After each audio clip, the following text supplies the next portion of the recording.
on, say it one more time. So you said if there is, I'm gonna come sit next to you, and I'll put this here, and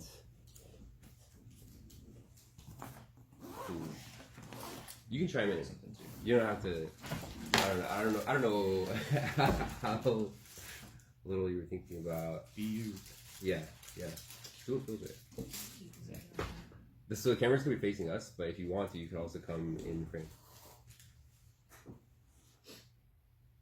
Do you need to plug in at all?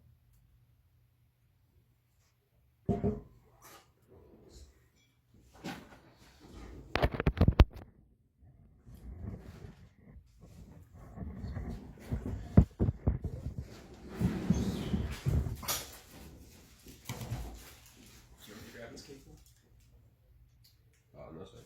I'm plugged in.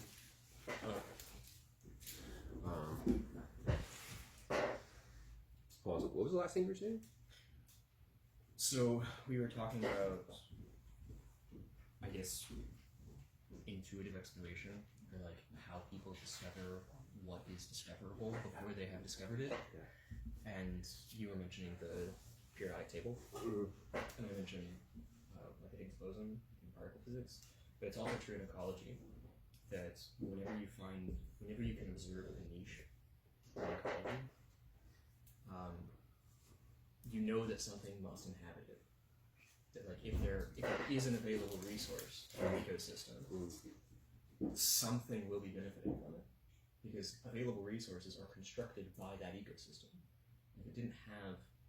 If there wasn't something that was maintaining that resource, it wouldn't remain a resource. It would get converted by other organisms in that ecology into something else. You like assume like structure and order. Like a resource represents structure and order? It's more of an emergent thing than it is a convergent thing. Wait, okay. So forgive me, I honestly didn't know what ecology means. Ecology is just like, so you have like anatomy, which is the study of organisms by cutting them apart, like biology, which is the study of organisms by watching them behave. And then you have ecology, which is the study of organisms interacting. Is basically the way to understand it. I like this description. I feel like an academic would not use this description, but I like that. That's intuitive. Like, esoteric knowledge becomes less and less true. Like, as it becomes more and more specific, it's less and less real. Because reality is like those things which affect each other. And as something becomes more and more specific, it's less and less effective, so it is literally less and less real in like a structural sense. Whoa. So academics end up pigeonholing their minds, actually over-specializing, and become less and less sensitive to the interactions and interconnections of reality as a whole. Okay, that's really fascinating. I gotta think about that. That reminds me of an observation I've made many times, which is that I feel like there is definitely like a sort of like fundamental. I don't know. This is something that feels real to me, which is that like anytime things feel too complicated, I'm gonna go on the wrong path. Yeah. And like I found that like often like the most profound and useful like truths and like realities are often like very simple, and they just like affect everything else. Like it's like that like it's like a fundamental sort of like signal that like if you find like your understanding is too complicated or your theory is too complicated, it just means that like you aren't low enough in like low enough in the totem pole, or like like there's a hierarchy of like everything that exists, and you're not low. You're just like starting somewhere that isn't actually like the fundamental root, and so you should just look elsewhere instead of like sticking with your current theory. Yep. Yeah. It's actually a really big problem in medicine. Really? Yeah, because as doctors become more and more specialized in one field of study, things start to look like they get better at describing a patient's symptoms within their specialization, and less good at recognizing the possibility or the probability even that patient's experiences has some other cause. Oh yeah. And this is also true in like true in medicine in general, but it's also I think a big issue culturally now is more and more people are going to therapists. Because therapists specialize in this very internalized reality, and they tend to push that creates a bias their specialization creates a bias for what is information and what is function and what is an interaction. And so they become more, they essentially tend to bias their patients towards describing their experiences in internal and individualistic ways, because that's the way that the therapist has been, or psychoanalyst, to be more specific, the way that the psychoanalyst has been trained and practiced is very anatomical. It's analytical. It's cut the person apart and label their organs, but not watch how they interact with their environment, or watch how they behave, or watch how they interact. And watching how patients behave in their environment is social work, not therapy. Wait, but do you have like a proposed like solution, or like do you think that there is like a way of fixing this like pigeonholing problem? Yeah. What do you think? Always begin with the greatest need for the most people. So you start at the largest scale, and then you work down. It's the same thing as like modeling, like just structurally.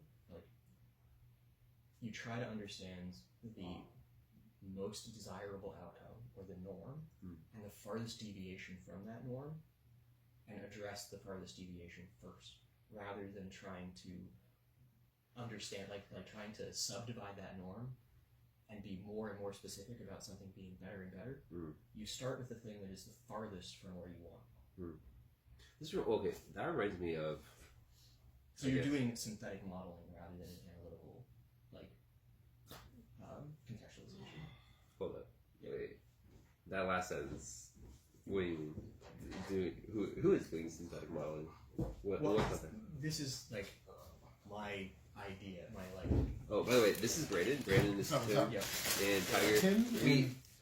I was talking with them at the SS Papas thing. Brandon was also there, but I don't think you talked to him, did you? No, I was just too, Anybody want noodles? Nah, thanks though. You look tempted. I mean, like... I never say no to noodles, but... No, but like... It's here. I'll wait a It's here. I didn't find it. Oh, it's all good. All good. Yeah. All good. No pressure. Brandon's a good friend of mine, and I've like recorded conversations with him as well. We're recording a talk, so we're both right like, now? Yeah. Oh shit. Yeah. No, you're not To the drunk. top. Yeah, you can join us if you want to. Cool. Well, what was I gonna say? So okay, this is really cool. So Tim is also a philosopher. And also like we have a lot of overlapping like trains of thought, and so we got a really good conversation at the SF Papas, and What do you want to hear? Okay, but this reminds me of like market dynamics. Like if you sort of leave the market alone, because the market will find the best solution to the problem. That sort of like it's like sort of like those political. The laissez-faire capitalism. Yeah. But I I feel like have a fun theory on that we can bring up later if you want to talk about it. But well, maybe this is relevant because like I've often thought that like whenever you have a spectrum of perspective, it's almost never true. I like my intuition is it probably is never true. I don't actually know, but I assume that it's never true that you only have one side. Usually you need both sides in some proportion in order to be balanced. And if you actually did only have one side, you would have something that was like extremely and obviously like super dysfunctional. And so I kind of assume that like when you get those sort of like pigeonhole like over specializations in science and medicine, it often like I don't know. It's just like it's working itself out. It'll eventually work itself out. yeah, it is, but only on a population scale, and people like individuals going to their doctor don't get to interact with the medical establishment. They have that one doctor that they have to interact with, and their medical outcomes will be dependent on that individual doctor. And so doctors try to use consultation, as much as possible, and they'll do residencies like in other practices to try to continue their education and broaden their education. But because of the economic incentives of specialization in our economy, because we have this idea of the survival of the fittest as like the very foundational kernel of that everything else is built on, is this idea of fitness. There's a really, really strong perverse incentive for doctors to take that continued education requirement in order to maintain their license and continue more specializing, over specializing.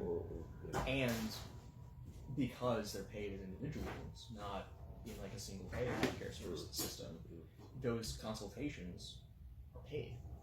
So it costs the doctor some of their profit on that patient to consult with other doctors. And we don't have enough doctors for all the people who have needs. And so it's not like you can be an individual and go to a committee of doctors and say, like, here are the symptoms that I'm having. Now you all discuss. And so you're telling your symptoms to an individual doctor who may be better or worse, just on a developmental perspective, at diagnostics. Some doctors are incredibly good with treatment, but not very good diagnosticians. Some doctors are really good with the research and not very good with treatment. But the incentive structure that we've built as an economy, like culturally, requires doctors to be incredibly efficient at treatment, to treat as many people as possible in as little time as possible. And that is not in the best interest of the patients. As a whole, as a population, medicine is improving. But it's kind of improving in spite of the way that we're doing it. Yeah. And that's true in academics as well. That like academia is growing its understanding of the universe, but each individual academic is less and less good at understanding. So what we're going to end up with, or what we kind of arguably already ended up with, is the same thing that happens, like that we see in the fossil record, where like a species will adapt to their environment. They'll over-adapt to their environment because they have some advantage. Usually it's some resource that's available. Like a different species goes extinct, and a new resource becomes available for them to use. Once that uncontested resource exists, or an uncontested strategy exists, that species is no longer incentivized to continue diversifying their energy, like their resources or their survival strategy. That's where optimization starts. And so they get better and better and better at controlling that resource. And as they do, they become fitter and fitter, but more and more fragile.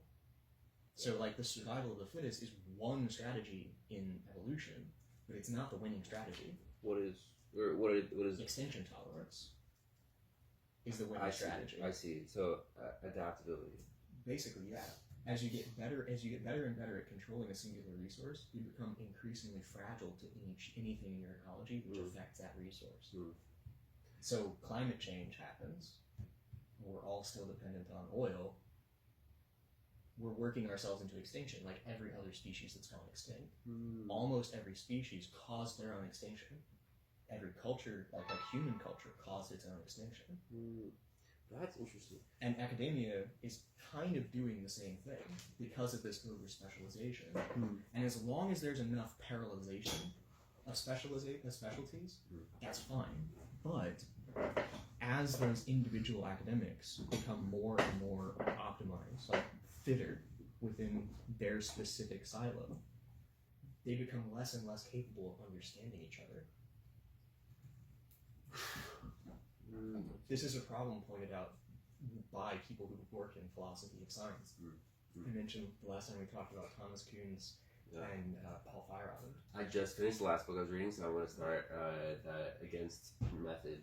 Probably. That's so trippy. It's like, because it's like a lot of people who have a revolutionary idea. They can't really explain what it is. So he spends a lot of time explaining what it isn't. Oh. And so you have to learn how to think not like in positive structures, but think in negative structures. Interesting. Wait, well, can you explain what it is? Revolutionary science. Yeah. Like, I actually think that starting from Kuhn's is a better way to understand revolutionary science. That like Kuhn's has this idea that there's this thing called normal science, and that what normal science does is essentially, once there has been a category that's been discovered, continuing to measure that category. So like the periodic table is a great example of that. The periodic table was a revolution in chemistry. And then, like, once that revolution happened, there was a large amount of work that was available, like professional work. It's not revolutionary, which is just let's go find those other particles. Let's go find the rest of the table. Let's go find the rest of reality. But the periodic table doesn't get you to like quantum indeterminacy or relativity. It gets you close. And once you understand like this measurement gets this far, we've run out of things to measure, you can try to go deeper into the particles or start to look at their interactions. You can only be so anatomical before you stop being able to understand that it is an organism. That like reality, like going all the way back to Aristotle, very, very, very foundationally, what makes a thing real is that it's effective. That like there is no such thing as reality other than the effect of things on each other. You can't define a thing. You can't even observe a thing in isolation. Sure. Yeah. We actually observe the interactions of things. And it's those interactions that are real. And because those interactions are dynamic, there can't ever be such a thing as truth. Truth is only something that can exist within an analytical model, but it isn't something that can exist within a synthetical model. It can't exist in reality. Well, okay, hold on though, because like I take strong issue with this is an odd sort of absolutism in a lot of people's thinking and talking about this particular topic. Yeah. That I think is very silly because like I think that like everything is relative, but not infinitely. I think that like there are relative truths, and so just because there is no truth, which I think is technically true, it's almost a useless thing to say because there are relative truths and they are as concrete as the supposed truths relatively that we like imagine could exist.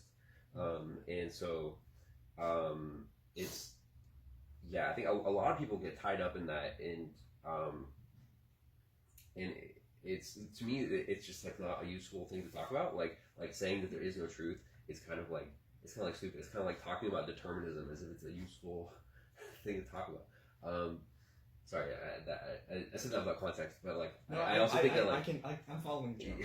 like a lot of people talk about determinism, like the fact that like you have no free will, as if it's a useful and interesting thing to talk about. I don't think it is, because like even despite the fact that we might not technically have free will, we definitely have a perception of it, and it helps us not at all in our ability to navigate reality, knowing that we have no free will, or like knowing that we technically have no free will. It might as well not be a topic of conversation because we absolutely do have the perception of it, and we absolutely still need to figure out how to navigate reality. And it doesn't help us navigate reality knowing that we technically have no free will. It's just like it's a non-start. It's a non-conversation. It's like I totally disagree. Actually, really? Yeah, I think the only way that we can even begin to navigate reality is if we start by accepting how little agency we actually have and grow from there.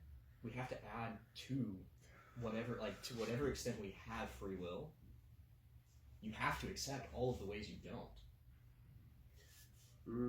It's sort of like the God of the gaps idea, where I don't know that. What is it? That like for a long time, like most of human history, God just was the category, like was the description that was used for all of those things we don't understand yet. And as we've gained more understanding of those things, the scope of what God is has shrunk and shrunk and shrunk and shrunk. And if you, the argument for a long time was, how can you navigate reality? How can you know what's right and wrong? How can you like, how can you even know yourself without this idea of God? And the answer is, we can't yet. But, like, thinking that you can is delusional, and knowing that you can't is productive. Because, like, the longer that you can stay inside that curiosity, sit in that confusion, and believe that there is something to learn, that there is more to discover. That is, like, that's the perspective, the psychological setting, the mode that you need to be in order to be capable of discovering anything. And I think that's true of things like free will too. Wait, can I back you up? And can you say the previous part again? Because, like, I think I agree with you in that, like, you need to be in that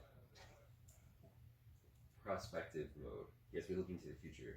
You have to be willing to admit that there's more than you know about. Yeah.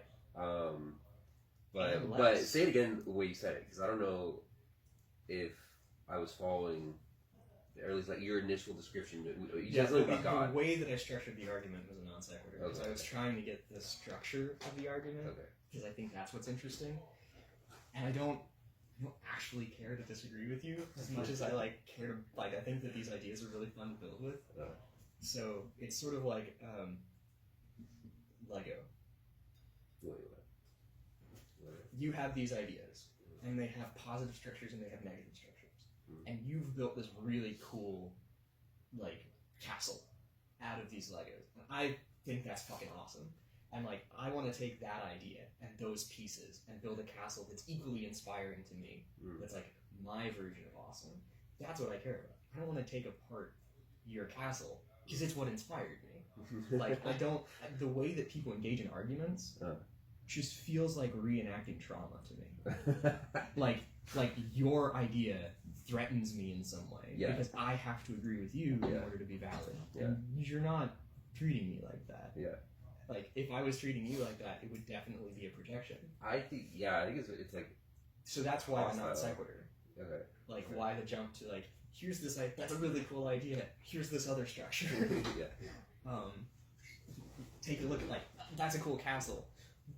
But also, or, like, to use the cultural reference, I'm gonna let you finish, but, like, so, truth versus reality. Truth assumes an unchanging nature. Every single time that we have measured nature, we have been measuring change. But what if the changing nature of reality we is only see their interactions? Yeah. We are actually only able to observe change. Well, if there is something that is true, it isn't what we're acting on. If there is something that's unchanging, it can't affect us. Well, okay, hold on. What if the nature of truth doesn't have to be something that's static, but it can actually be relative and dynamic? What if we're not using the word true to refer to something that is, like, quote, absolute, static, and fixed, but instead of something that, like, relative, changing, in dynamic, doesn't have to be like just because, like, everything is relative, not everything is infinitely relative, and it's like I don't feel like it's useful to assume that there are absolute truths.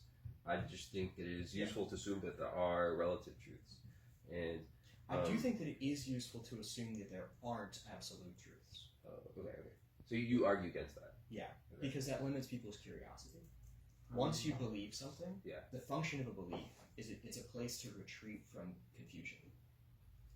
Like, not knowing something is uncomfortable. I think I agree with that. Probably. And so we depend on beliefs because, like, staying in confusion isn't functional.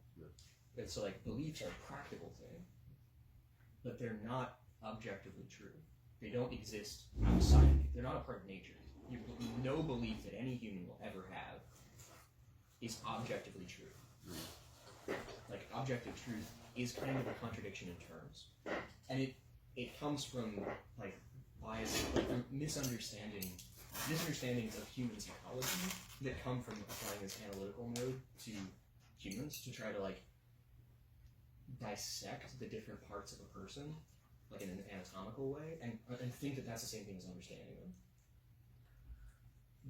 The way to actually understand humans is synthetic. Understanding the ways that we behave and the ways that we interact in our environments. And those things actually do, like, very consistently determine people's actions. Yeah. So it's not that, like, free will doesn't exist. It's not an individual experience, not an individual thing. It emerges from culture. I agree with that, for sure. And it does this in this, like, really, like, abstract, dynamic way. Yeah. And we're, like, the arc of history bends towards more and more individuation of that agency that we have only ever had as species.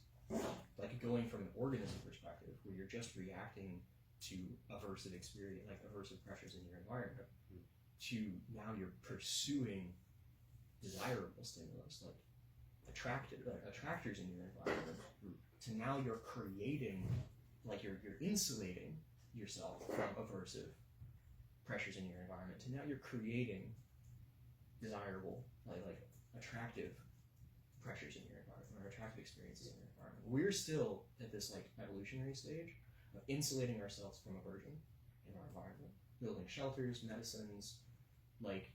Wait, what is the next stage? The next stage would be creating attractive things in our environment. So like this comes out through art, through philosophy, through like we're beginning to do that, but very few people have that kind of agency analogically. And it's not just a function of they don't have access to it in their environment. It's also that they don't have access to developing it in themselves. Like developmental psychology is something that's fascinating to study in the behaviors of an individual, but it's arguably more insightful to study in the development of cultures, like historically. And culture bends from typically like the most aversive environment towards some kind of desire. And as those desires come with our existing biases, often there's a lot of supremacism and a lot of like xenophobia. I'm not sure where you're going with it though. Because that supremacism comes from an innate concept of self rather than an emergent concept of self. That like if you believe that you are something and that like is unchangeable, your environment will always either confirm or disconfirm that. You still won't have agency on, but like in regards to it. Well, okay. What is your broader point?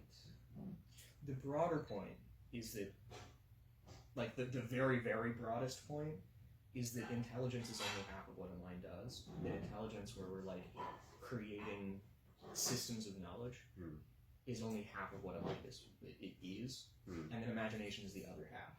Intelligence will catch you up to the present moment, understanding past experiences, past data, whatever. But it won't get you any leverage in what you do from there.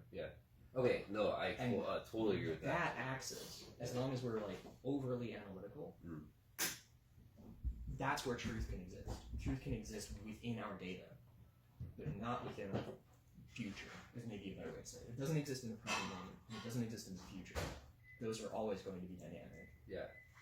So but you need both halves. If our systems don't resist that kind of change, because we have these beliefs that insulate us from our confusion, it also prevents us from being curious. Okay, so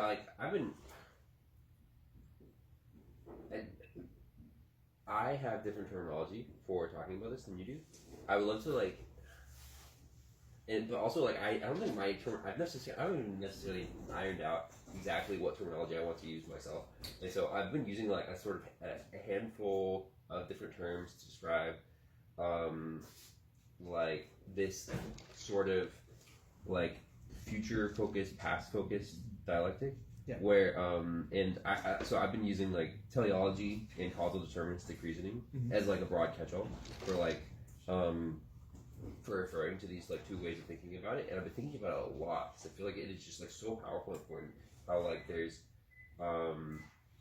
latent potential in the unknown, and people who are like reasoning in a causal deterministic way, they're doing valid reasoning. It's just like it's only half of the coin. There's like often they limit their attention to what they know about, or at least like what they think is possible, and then they just can't take advantage of things that are in the unknown. And I'm so like I've been trying to think about ways to talk about it, ways to describe it, but I do also want to know what words you've been using to talk about this, and I don't know. This is because to me, like I feel like this might be like the most profound thing. Like Yeah, I think so too. like maybe ever. Just like So far is the way I think about it. It's the most profound thing so far. Yeah, it's just like it's crazy that like that this has not become like that this is like a topic that has been, as far as I know, sort of like relegated to spiritualism, and that is like I'm so excited to see to get some phenomenology in your hands. Yeah, because it's like 130 years of diss tracks about of spirituality. Yeah. Of like if take the phenomenology of spirit is like treating Kierkegaard's phenomenology as like, so on your own terms, that's fucking nuts. Like if you actually believe that all of these things would be true, and that you can't believe them. Yeah. But here are all of these things that we can't believe that must be true. Hold on. So I haven't read Kierkegaard. You have to fill me in. Well, I'm not a Kierkegaard expert. Okay. Like I studied him in a different life. Okay, well, give me context. I don't know what it is. So he starts phenomenology as a way of trying to essentially create a science of spirituality. He wanted to found his natural philosophy on spiritual experiences. And so if something was in contradiction with his spiritual experience, he believed that he didn't understand the non-spiritual part of it. But he was unshakable in his understanding, his belief in his spiritual experiences. And so he compared everything else to that. So it's phenomenology, but it's not dialectical. It's categorical. So like this category is inviolable. It can't be shaken. This belief in God, in spiritual experiences, disproves everything else, and so we must not understand it, rather than... Wait, what was the context that we brought up Kierkegaard for? Before? Oh, this is just like, you were talking about, this is the most potentially the most profound thing ever. Yeah. And I was like, I really want to get some phenomenology in your hands, because phenomenology is... You said that it's been relegated to the realm of spirituality. Yeah. Kierkegaard wrote this book trying to, shore up in a really solid way exactly why and how this is all spiritual. And it can't be material. And material reality is just past-focused thing, and the present and the realm of phenomena is all spiritual. And so if your material reality or your material beliefs or limit your spiritual experience, that's what's biasing you, that's what's holding you back from learning more. Okay, no. I had this conversation with this girl the other day, and she said that she said the present is real and the past and future are not. And I was like, dude, I actually think the opposite. I think the present is not real and the past and future are real. I agree with you on that. Yeah. But reality is something that imaginations do. It's that's the way that when we're talking about talking about phenomenology, perceptual reality, that's something that our imagination is constructing. And yeah. it can be. It Like can have so you're more using or the word less in imagination common. to refer to this sort of like future oriented, like what I call teleology, which is like is like it's prospective, like way of reasoning in terms like this, like you could say like faith maybe, where it's like the our prospect of the future influences the present, like the future, and like the past influences the present and the future influences the present, and they do it in sort of like very very different ways. And I don't know. You're using the word imagination, I assume, to refer to like this future orientation, right? No. So the way that I use it is like very materialistic. That like on a physiological level, you just have a like this is my going off like from first principles. Is it on a physiological level you just have aversive experiences. You just have environment. You just have pressure, and it's not positive pressure. It's not negative pressure. It's just pressure. And you have to narratively contextualize that pressure in order to have agency in response to it. So, like, a cell doesn't know why it's in, like, a baby doesn't know why it's crying. It doesn't know if it's crying because it's not being held or because it's being held too much. It's just pain. You have to, like, evolve behaviors to contextualize those aversive experiences, and that's actually where pleasure comes from. Yeah. So, like, attraction and aversion on a physiological level are the same impulse. Yeah, you said that. You said it, there's no difference between like pain and pleasure in the mind. Your like, neuron doesn't know the difference. Yeah. Your neuron just knows it's being burned. Yeah. Yeah. And it spreads that signal to something else. Yeah. So pain and pleasure are interpretation. Yeah, basically. By the time that you get past that, like by the time we're talking about attraction and aversion, it's already imaginary. Like our interaction with reality is already imaginary. On a just purely mechanical, materialistic like level, what is happening, like the mechanics of reality, or the mechanics of nature, affect our body basically without any input from us. And we have almost no agency in response to, like, to create those causal pressures, or to like to pursue them, to insulate ourselves from them. All of that is narrative contextualization, and all of that narrative contextualization is imaginary. And so all of the work, like all of the sounds that we're using are things that our body is doing, and we're giving an imaginary context to them. And so, like, your understanding of the word your is always going to be different than my understanding of the word your. But the word is vague enough and weak enough that it is capable of including, encompassing, subsuming your idea and my idea of the word your. Yeah. So when I say your, it functions in your imagination. And you have a physiological aversive response to that. And behaviorally, we're kind of adapting beyond just aversion, like we're adapting beyond just insulating ourselves from our aversive pressures or pressures in our environment towards constructing things that are desirable, just like the baby crying. Crying is a response to pain, but crying over time can become a way of like creating intimacy. Yeah. No, okay. I see. I don't.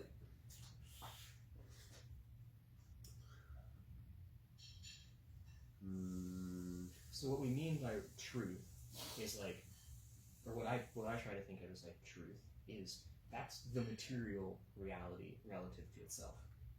That's just nature mechanically interacting. But that's not what we experience. By the time that we have an experience, all of what we're experiencing is imaginary. I see what you mean. Yeah. No. Like, and that's reality. Yeah. And if we attribute truth to our reality, we become less and less adaptive or sensitive and adaptive to changes. But you need to be able to perceive, You need to be able to compare. Yeah, you need but to be what able I'm saying to... is perception by its nature, perception is always imaginary.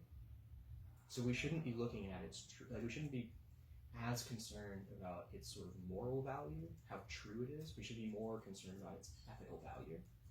Well, what's the effect of it? How do you differentiate moral and ethical? Moral tries to make claims about the way things ought to be. Yeah. Ethics make claims about the way things turn out, like the ways things happen. I see. Okay. Yeah. I think I agree with that. So it's like that line in sound again, like the past and the future. Morality always has to, or analytical modes of thinking always have to draw a line in time in order to be able to create information. Something becomes information by being distinguished from something else. Reality doesn't become real by being distinguished. Reality becomes real by becoming effective, by interacting. I think I agree with that. Sure. Yeah. And so if we're I kind of want to clean it up though, or at least like I feel like you kind of use a little bit of like circular analogies, and I kind of want to get you to like decide on something like a concrete like single way of saying it, so that you can describe it more clearly.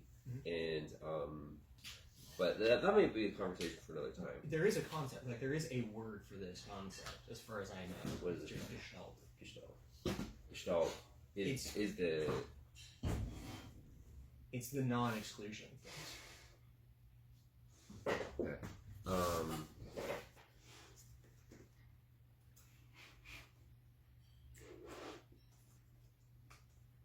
Did I share the etymology dictionary that I use with you? I think you'll really love it. This is such a good word. No, wait, sorry, the etymology of yourself? Well, it's a dictionary that I use that I think you'll really love. I just sent you the text link. It's etymon, E-T-Y-M, online.com. It's an etymology dictionary that goes through like just the history of the word and how it's changed over time and is used.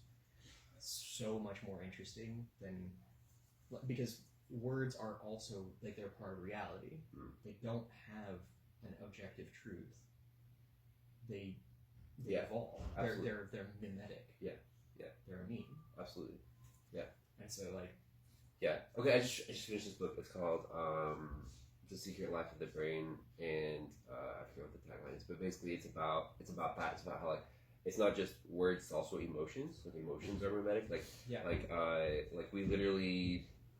I think I mentioned to you this to you in our last conversation that we like words influence culture, and also words influence and then we also like use those words to label our emotions, and so like our emotions are literally a product of our culture, and if you change your culture, you change the emotions that you experience. And also like the same way. What is Color? Yeah. Like we think that color is a thing that exists, but I think it was the 1500s. Before the 1500s, there wasn't even a word for blue, because blue was considered to be a part of black. Because people's only experience of blue in reality was the color of the sky, not an understanding of the color of the sky. Well, the sky was colored by the reflection of the ocean, but the sky turns from white to blue to black, and so like people think, at least European people, thought that was all the same color. White and blue and black were all the same color. Or at least like in that, like as a spectrum, or like because not at the same time. They didn't have a separate word. Like the word for blue is actually really new in Western languages. Like words for blue are really new in Western languages. This is crazy. Because it would be called like. I've had this same conversation with someone else. I think like 3 days ago. White and black. Yeah, this is like deja vu. Yeah. Like. Okay, so I love this word gestalt. This is a really good word. An organized whole that is perceived as more than the sum of its parts. So it's basically like emergent phenomena, but as a shorter word. Yeah. And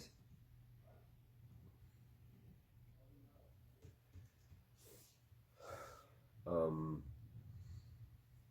I've been thinking about this a lot. Okay, so like that I've been thinking a lot about social theory, and something that I have come to realize is that like a lot of the time people are navigating life. Okay, this is how I describe the divide, which is that like it's like you can focus on what you want, or you can focus on avoiding what you don't want. And so attraction aversion. Yeah. And so like there are people who and these are like totally different ways of reasoning, right? And I think at first a lot of people assume that they're like the same, but they're totally not because I don't know how to get that, but what I've come to realize is that like you have way more agency if you focus on what you want, but also like what people don't realize, like most people actually want to focus on what they want. They're just like focusing on what they don't want, or like avoiding what they don't want because it's like culturally acceptable. It's like propagated. It's like it's meme. It's propagated in culture. People are used to other people doing it. They're used to doing it themselves. They've been taught to do it. It didn't always used to be that way. It wasn't always that way. It's and actually, I don't think it is in all cultures either. It's just also, this culture. Like it's something that has, like, it's always existed in our culture. Because like our culture goes out to Catholicism, and that like you must avoid hell. It's such an essential part of all of the way that we think, and it's built into our language. It's like really, really core to the way that we relate to the world, but it's had a massive and really cynical escalation during our lifetimes in response to 9/11. You think? Oh, yeah. There's a book called Disaster Capitalism that lays out that like once you get people to be acting away from their fears, you can manufacture their fears. You can't manufacture their desires nearly as effectively or as like causally as you can manufacture their fears. And so if you want to control people's buying habits and like in order to make a profit from them, scare them. It's easier to scare more people than it is to give the same number of people the same desire. You can create the same fear a lot more easily in more different people. You can create the same desire. I think I challenge the fundamental assumption there, but also I see the reasoning because like that is literally like this type of reasoning. It's like I don't like to say causal deterministic, but that's what I've been saying. It's just too long, and it's like I want to find like a shorter word to describe like it's like a collection of like overlapping perspectives that are all like this sort of like it's negativity focused, it's backwards focused, I mean in time, like past focused. It's like it's I used to call it recidivism. Okay. I don't dislike that. It's like orthodoxy with teeth. Sure, yeah. It's like really gnarly orthodoxy. It's people who really want to go back to the old way of doing things, but their idea of the old way of doing things is very forced and artificial, and all they really care about is what you do next, not actually what was true. It's like, it's recidivist. Yeah. So like, that's the way I think about it. Okay, recidivist. I like that. What is your word for the opposite? When you are focusing on the future, your hopes, your aspirations, your dreams, on the latent potential and the unknown. Transhumanist. Transhumanist. Yeah. So really? That's the way. That's that's like. Is that the way other people use that word? Oh no, for sure. Okay, all right. But I also think that like the way that most people use the word transhumanist is in the context of a specifically American political stance against trans people. Oh. But transhumanism predates the transgender movement. Okay, yeah, so it's like cyborg trending. Like let's cybernetics predates like cybernetics is like creating systems that can perceive, right? Okay, yeah. And so transhumanism is about like trying to understand the way that I describe it to people, like begin describing it, is it like transhumanism's foundational claim or like discovery is that the human brain could only evolve after the invention of coding. That like as long as our metabolic Like as long as our metabolism had to support like an immune system, it was crazy OP. And as long as we were depending on like our digestion to break down much more complex stuff, like there are proteins that are necessary for developing brain tissue that we have now, that we depend on now, that were not a part of our diet until we started cooking. Yeah. And so like cooking as a just technique, as a technology. Wait, this is the fundamental premise of what ideology? It's of transhumanism. Okay. It's like one of the sort of perspectives. Like transhumanism grows from. Is it like the technology of cooking has very significantly affected the trajectory of human evolution. And there are lots of other things that we're doing that are affecting the trajectory of our evolution all the time. Yeah. Like vaccines, Yeah. like international travel, like all kinds of things. Yeah. And we should be doing those things in a responsible way. Like we should be, as long as we're just assuming that human is a set category and not an evolving organism, then you get like fundamentalist ideas about these kinds of humans and those kinds of humans, and you stop being able to address like, well, there are new problems now that we've never faced before, and we should address those problems so there can be more kinds of humans, so that we can keep evolving, rather than this, what I would call a recidivist reflex, which is the new thing is bad because we can't control it. We're not already in control of it. The transhumanists would say, like, we should be getting to the point where there are more new things and less control. That, like, there's more and more desire and less control. We're pursuing the things that we want rather than avoiding the things that we fear. And that, on an ecological scale, like, do we want to be a monoculture species on the planet?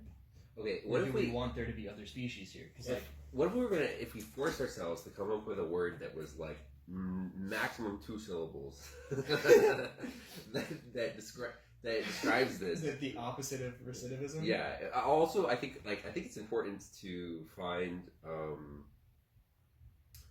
like you find analogies, and the analogies turn into your descriptions. Mm-hmm. And so. That's the way that I relate to language, though. Yeah. Well, okay, so like, recidivist, I feel like, is descriptive, but, and, I don't know, it's just like the way that I've been talking about it is like, it's... You might want to say, like, adaptivist, or constructivist, as the opposite of recidivist. But I don't want to bias it as an inherently positive thing. I don't just want a new kind of good and bad. Yeah. Because I think that's a false dialectic. I was using this terminology a couple days ago, or like thinking about using this, which is like prospecting, or at least like, you know, like prospectors, like gold miners, like people who go out and search for treasure. I feel like this sort of like encapsulates the difference, like. I don't know what the opposite though is. It's like because it's I don't know. I feel like it's very important though, and I feel like once you can find like the right analogy to describe it in short terms, in like simple language, then you can really build on it. And until you can do that, or at least like there's a very tight relationship between like the ability to communicate it to other people and also it being like concrete and real, because like reality exists in imaginations, and until we can like infect or inoculate people's imaginations with an idea, they can't live in that reality. Yeah. They can't build with that Lego. Have I used this analogy with you before? Like there's a tower of knowledge versus a pyramid of knowledge, and there's a lot of people who know things without knowing how they know it, and often like people have like talent and or like they're just like in the right place in the right time. They like absorb information through osmosis, but they don't have like logical structure or like or the ability like so. It's There's no ability to have really positive habituation without very much like volitional narrative contextualization. Yeah.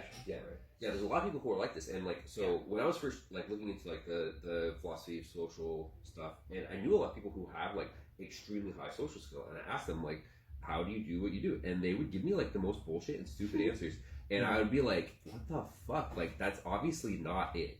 Like you're doing it, but you don't know how you're doing it, and so I was like trying to describe it, and what I realized is that like when you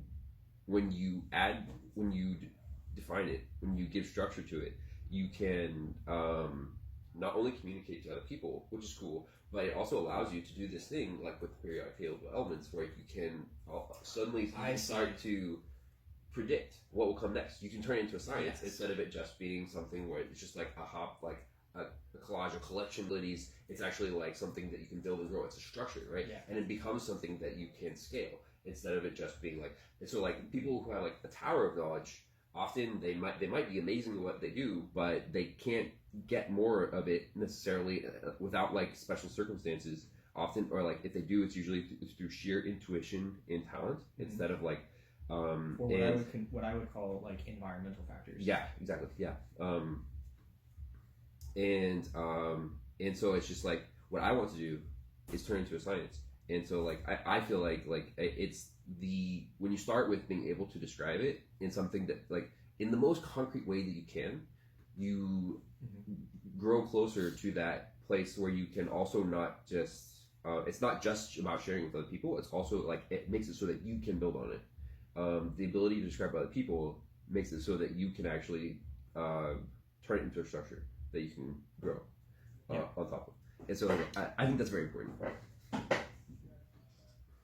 It's very useful. Yeah. But in exploring the idea or constructing the idea, if you limit yourself too early to the utility of the idea,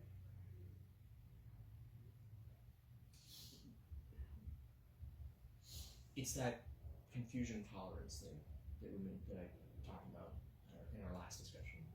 That like the belief is a retreat from confusion, but you need to retreat from confusion in order to apply knowledge. But knowledge isn't real. Exactly. It's not a part of nature. Knowledge is a label on a subset of experience. But if you don't expand the capacity for that experience, if you don't gather enough data before you start labeling, like subcategorizing, like subdividing that data, the data itself can create biases, which are totally fine within a system, but don't work very well within a model. Because what systems are trying to do is they're trying to describe the interactions of things intrinsically. And you can do that, like it can be logically valid intrinsically and have no productive value. The most obvious example that comes to mind is alchemy. Is like a rationally consistent, totally detached from reality system, but it works as a system, and like really intelligent people understood that system and said, well, because it's so rationally consistent within itself, it's so intrinsically consistent, it must therefore be extrinsically consistent as well. And it's like the departure from like working through that historically and culturally, like how were so many people so convinced about something so stupid is like how you get modern science, which doesn't depend on the intrinsic consistency of the thing as much as it depends on the outcome of the thing. Yep. The trouble is that we recognize the problem way before we discovered the solution, and so our language and our culture vastly lag behind awareness. Like we just haven't caught up. But the answer isn't system at all. It's synthesis, it's modeling. So a system tries to see the intrinsic consistency of things. A model tries to guess the probabilistic outcome of things. So a model is guessing about the future rather than assuming about the past. Wait, so a system does what? A system creates rational and intrinsically consistent assumptions about existing data. Yeah. A model makes rational guesses about new data. Which one is the teleological versus rational? I don't know. I think that would you use those labels? I stopped hearing those labels in the stuff that I was reading when I started reading things that were post phenomenology. That once you get to synthesis is the model, it is the goal. Modeling is the goal rather than systematizing is the goal. The idea of determinism stops mattering as much. It's the dichotomy that got us to here. Well, okay, so I'm struggling to find the context to make these two words stick in my mind. So a system, you said a model, you guess about the future from the past. Yeah. In a system, you guess about the interactions within the past. You're trying to create intrinsic consistency with the data that you have, rather than to create to be predictively right about data you don't yet have. This was a system. A system is just interested in intrinsic consistency. A model is interested in data you don't yet have. Okay, so I would say a model is the teleological way of viewing it, but that's because for me, it's not maybe teleology is not the right word for what I'm referring to. I'm not sure, but the way I've been using it is specifically to refer to this way of reasoning about something from its purpose, but specifically only in the future. And it's not that you can look into the future. It's that you look at something in the past, you observe and you be oh, this is the purpose of that thing, and then it allows you to project into the future and reason about the future. Whereas the causal deterministic way of thinking, you see the way things work in the past, and then you can really only reason about that thing into the future 5 seconds. Or it's chaos theory. Yeah. Okay, it's you can predict how much you can predict how far your predictions will last into the future, and usually there's a linear drop off in your ability to predict into the future, and that's an output of model thinking. You get chaos theory from building models, from modeling reality. But wait, so I would have thought that was the opposite. I would have thought it was system. No. So system thinking and teleology can't describe change or deviation from the system. Are you using the word teleology the way I'm using it? Teleology, I just looked up the etymology here, and it's study of final causes. Okay. So the only way that I've heard teleology used, and the reason I don't really have a firm, it feels like a very fuzzy, vague idea in the way that other people use it. I think you have a better way of using it than other people do. Okay. I'm not convinced it's the right word to describe what I'm talking about. Because it starts off as a study in theology. Yeah. About we have to understand from God's intentions, and not just from the. You mean the etymology starts out that way? Well, the study of study of final causes from 714 modern Latin teleologia. Coined in 1728 by German philosopher Baron Christian von Wolff, from the Greek telos, or entire or perfect or complete, genitive of telos, which is final, end, completion, goal, result. If there is a goal to reality, if there is an end to time, teleology makes sense. If there is an arc of history that has a goal, teleology makes sense. But I do think that though that is like the okay. Here's the thing though, because I'm not religious. I don't believe in God. I don't believe that in spirituality, and I don't think any of that makes sense. But I do think it makes sense to reason about things as if they have purpose. I think that totally makes sense, and I think that like that is the best way to make sense of reality. I think that like and I would agree if you're talking about reality in the way that I talk about reality as being this imaginary thing that's disconnected from nature. Like nature is just an impulse that very weakly feeds into reality. But reality is this thing that our imaginations do. I think so. Yeah. And with I think that so. like Yeah. psychological perspective on reality. I want to manifest my desires, and I think everyone does. And like, but the way that people are going about quote getting their desires is actually with the worst kind of reasoning, which is this like I call it causal determinism. You're calling it recidivism. I'm not sure. It's just like that form of reasoning where you don't assume that things have purpose does not help you manifest your desires as well. And I think it's just like I don't get that. No, because I think that like the only way that you can get to your desires even existing is if there's no purpose intrinsic to reality. That like I think that the only way that you get to manifesting your desire, or like even your desires having a source, just like in the.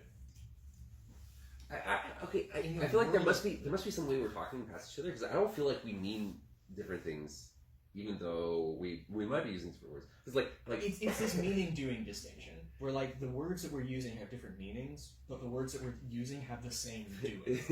yeah. I think that like metric and imperial.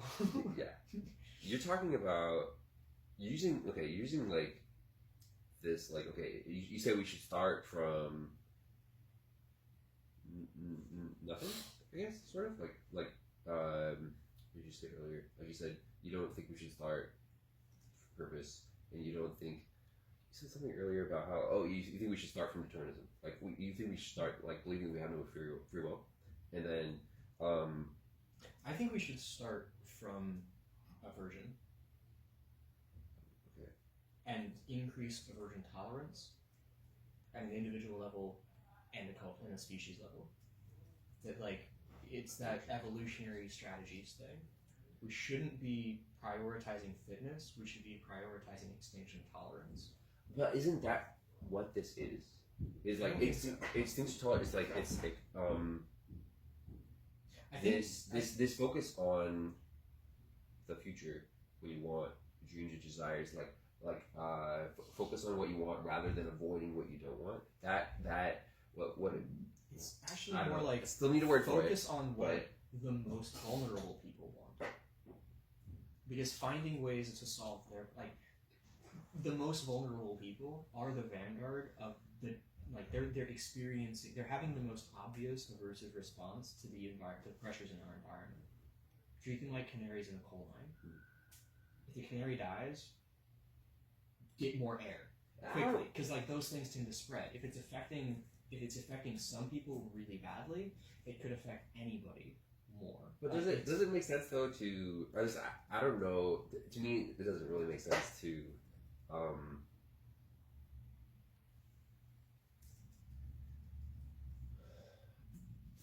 To start with that as the focus.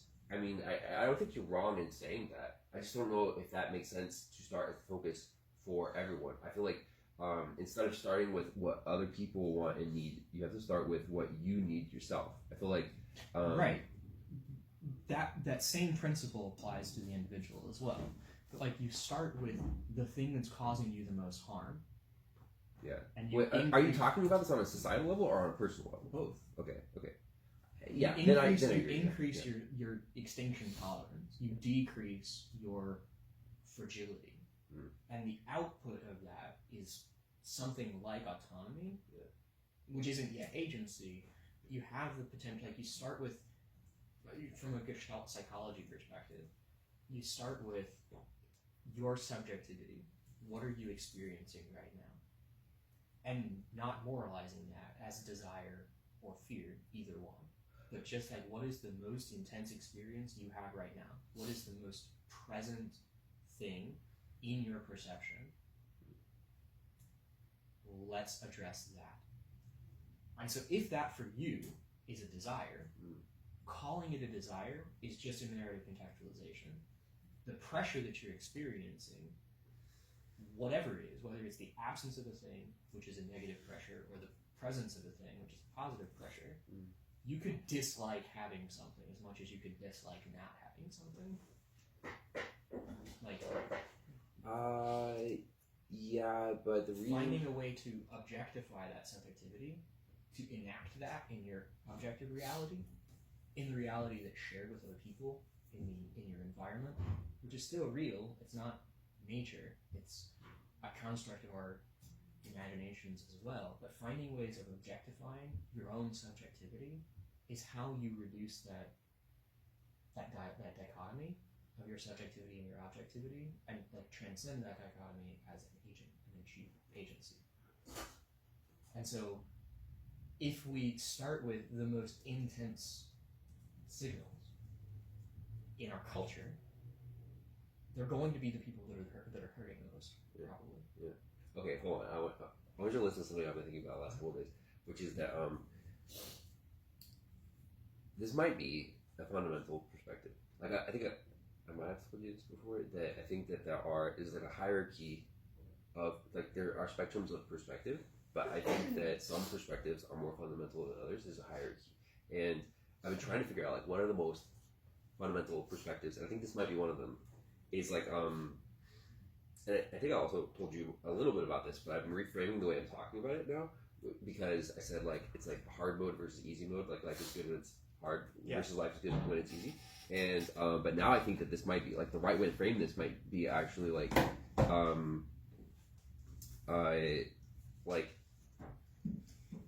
imposing order on chaos versus seeking order. So when you seek high order environments, usually it's easier for you, but you have but also kind of like you were saying, this might be an analog to what you're saying, is that when in high order environments there's not very many stressors, and so it's easier for you in the short term, but in the long term it's bad for you. But if you seek high chaos environments, you get energy from imposing order on the chaos, and so you sort of start like a virtuous cycle where you impose order, you get energy from imposing the order, and then because you're in a high chaos environment, find somewhere else to impose order, and you can just do that a lot. It's a target rich environment, and so it's like people who seek, life is good when it's easy. They seek high order environments because it's easier in the short term, but in the long term it's bad for them. And it's the opposite. Like, if you're seeking to be in high chaos environments, and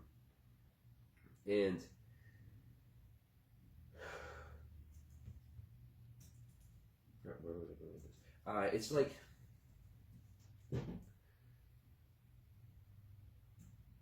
I don't know. I made this analogy to, have you heard of anything? Yeah. Okay. I don't know if it's actually in industry. It might be in one of the other books. They talk at one point about there's this warp drive that they use. I think they called it it's like a matter scoop, or like a RAM scoop. So it's the idea is that if it goes really fast, and if it hits any matter at high speed, it'll actually just grab it and use it as fuel and just shoot it out behind. And it's kind of like that. It's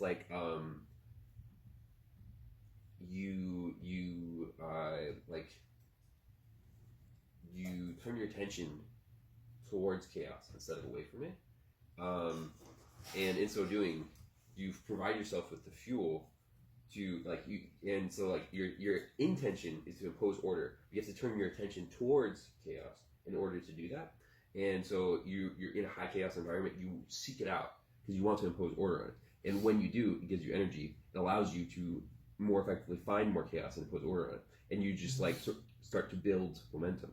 And what you're describing is entropy.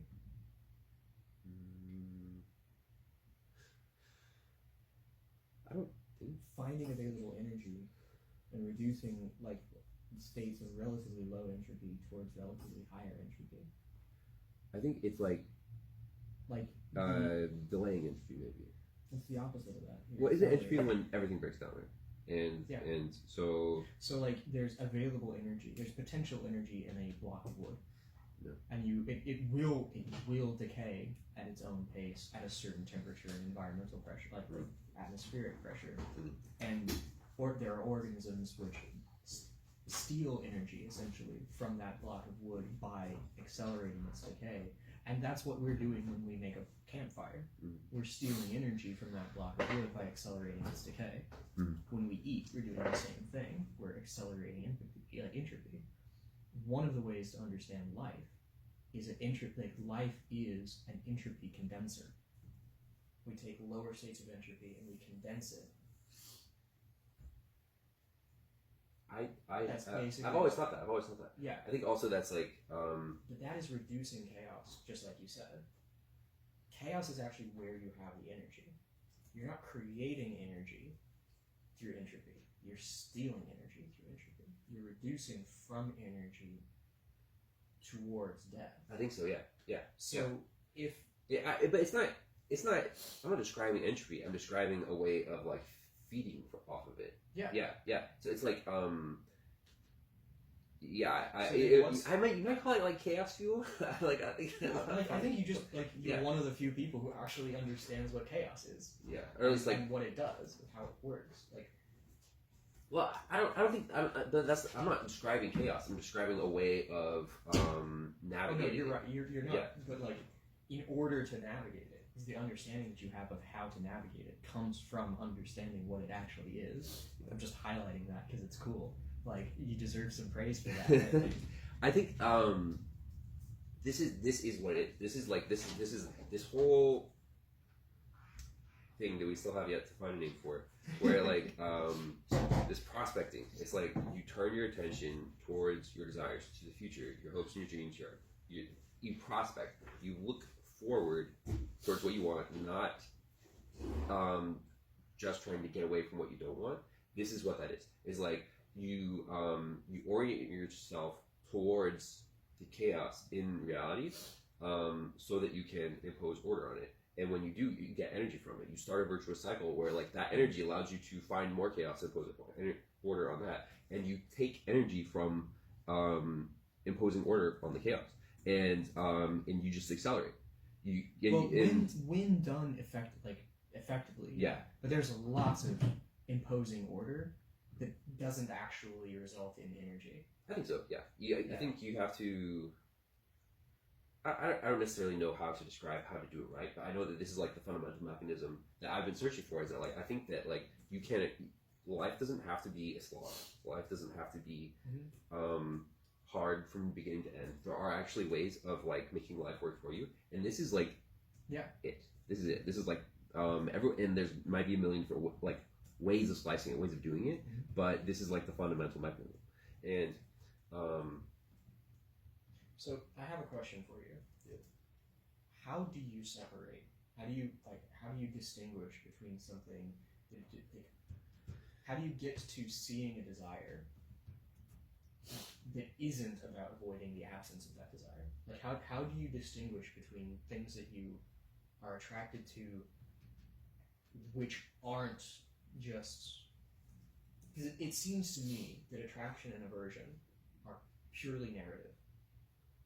That on the physiological level, you're just experiencing pressure, and you're more motivated by the desire than you are motivated by the fear. I think there's something to that psychologically. I used to say that nobody knows what they want; they only know what they don't want. And now I think that is actually wrong. I think that you do know what you want sometimes. There are so it's I think that by the time you are qualified to act in your own interests, you have to know what those interests are. Yeah. And it's not just this isn't in my interest, so I'm acting against it. Yeah. But I don't know how to describe it. It does start there. I don't know how to describe it, but I think that the pushback that I'm giving poorly is it seems like the way that I'm hearing you talk sounds like you want people to almost reject their fears and pursue their desires instead. When I think that That's definitely part desire of it. begins as fear, and that you elevate that, like the way that you work with that fear No, it's is definitely how part you of it. become aware of the desire. No, okay. But if you stay in the fear, if you hold on to the fear, you're reenacting the environmental pressure. Okay. So, like always, whenever there's a spectrum, it's not just one side. I don't think you should always reject all of your fears, but definitely there is an element where, like, pursuing the high return eventualities that could exist if your attention are on them represents turning your attention away from protecting yourself. There are situations where you can't protect yourself and also like have the best like you can't have your attention on protecting yourself and also have the best out of the situation. You have to choose one, and it's like and so you can protect yourself, and usually what you net in that situation is just like not losing anything, versus the best outcome is usually like gaining a whole lot. How do you decide best though?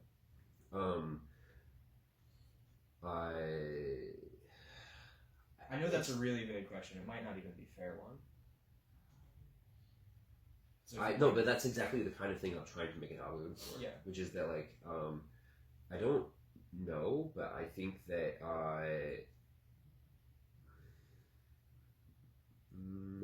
it's just like you need to be open to it. That's kind of like I don't think that that's like a good way of saying it, but like it's like most people are just not open to it in the first place. They don't even know about it. They don't know if it exists. No one's talking about it. There's no language for this. So like even just talking about it and getting the language, like getting it into their minds, like you know that book, The Secret. Yeah. I hate that book. Me too. I hate that book because it's trying to describe this in the shittiest way possible. I don't think it's trying to describe this. I No? actually think that it's trying to make people dissociate from their material conditions into their subjectivity as a way of making them more fragile to making them think depend on magical thinking as a way of making them more vulnerable to environmental pressures. I think it's It's a very cynical interpretation. But look at what the author has done with his money, and look at where he's been marketing that book. I have no idea. Africa primarily. He's been spreading it on the continent of Africa in order to create more and more of a kind of permanent slave class there. Yeah, no, he is evil. Well, okay, and this he wrote this book after a paper came out. I don't know if you read the paper. I can't tell you, but I know that there was a paper that made waves in the early 2000s that showed a global population scale, the religion, it proved a 1-to-1 correlation between the religiosity of a country and the poverty of that country. And then this guy comes out of this prosperity gospel mega church cult fundamentalism, one of those guys, writes a book called The Secret, and almost exclusively markets it in Africa, where there's a high degree of religiosity as a way of, but also a huge amount of resources. Did you watch a video essay about that? No, I've just been following this. Okay. So, yeah.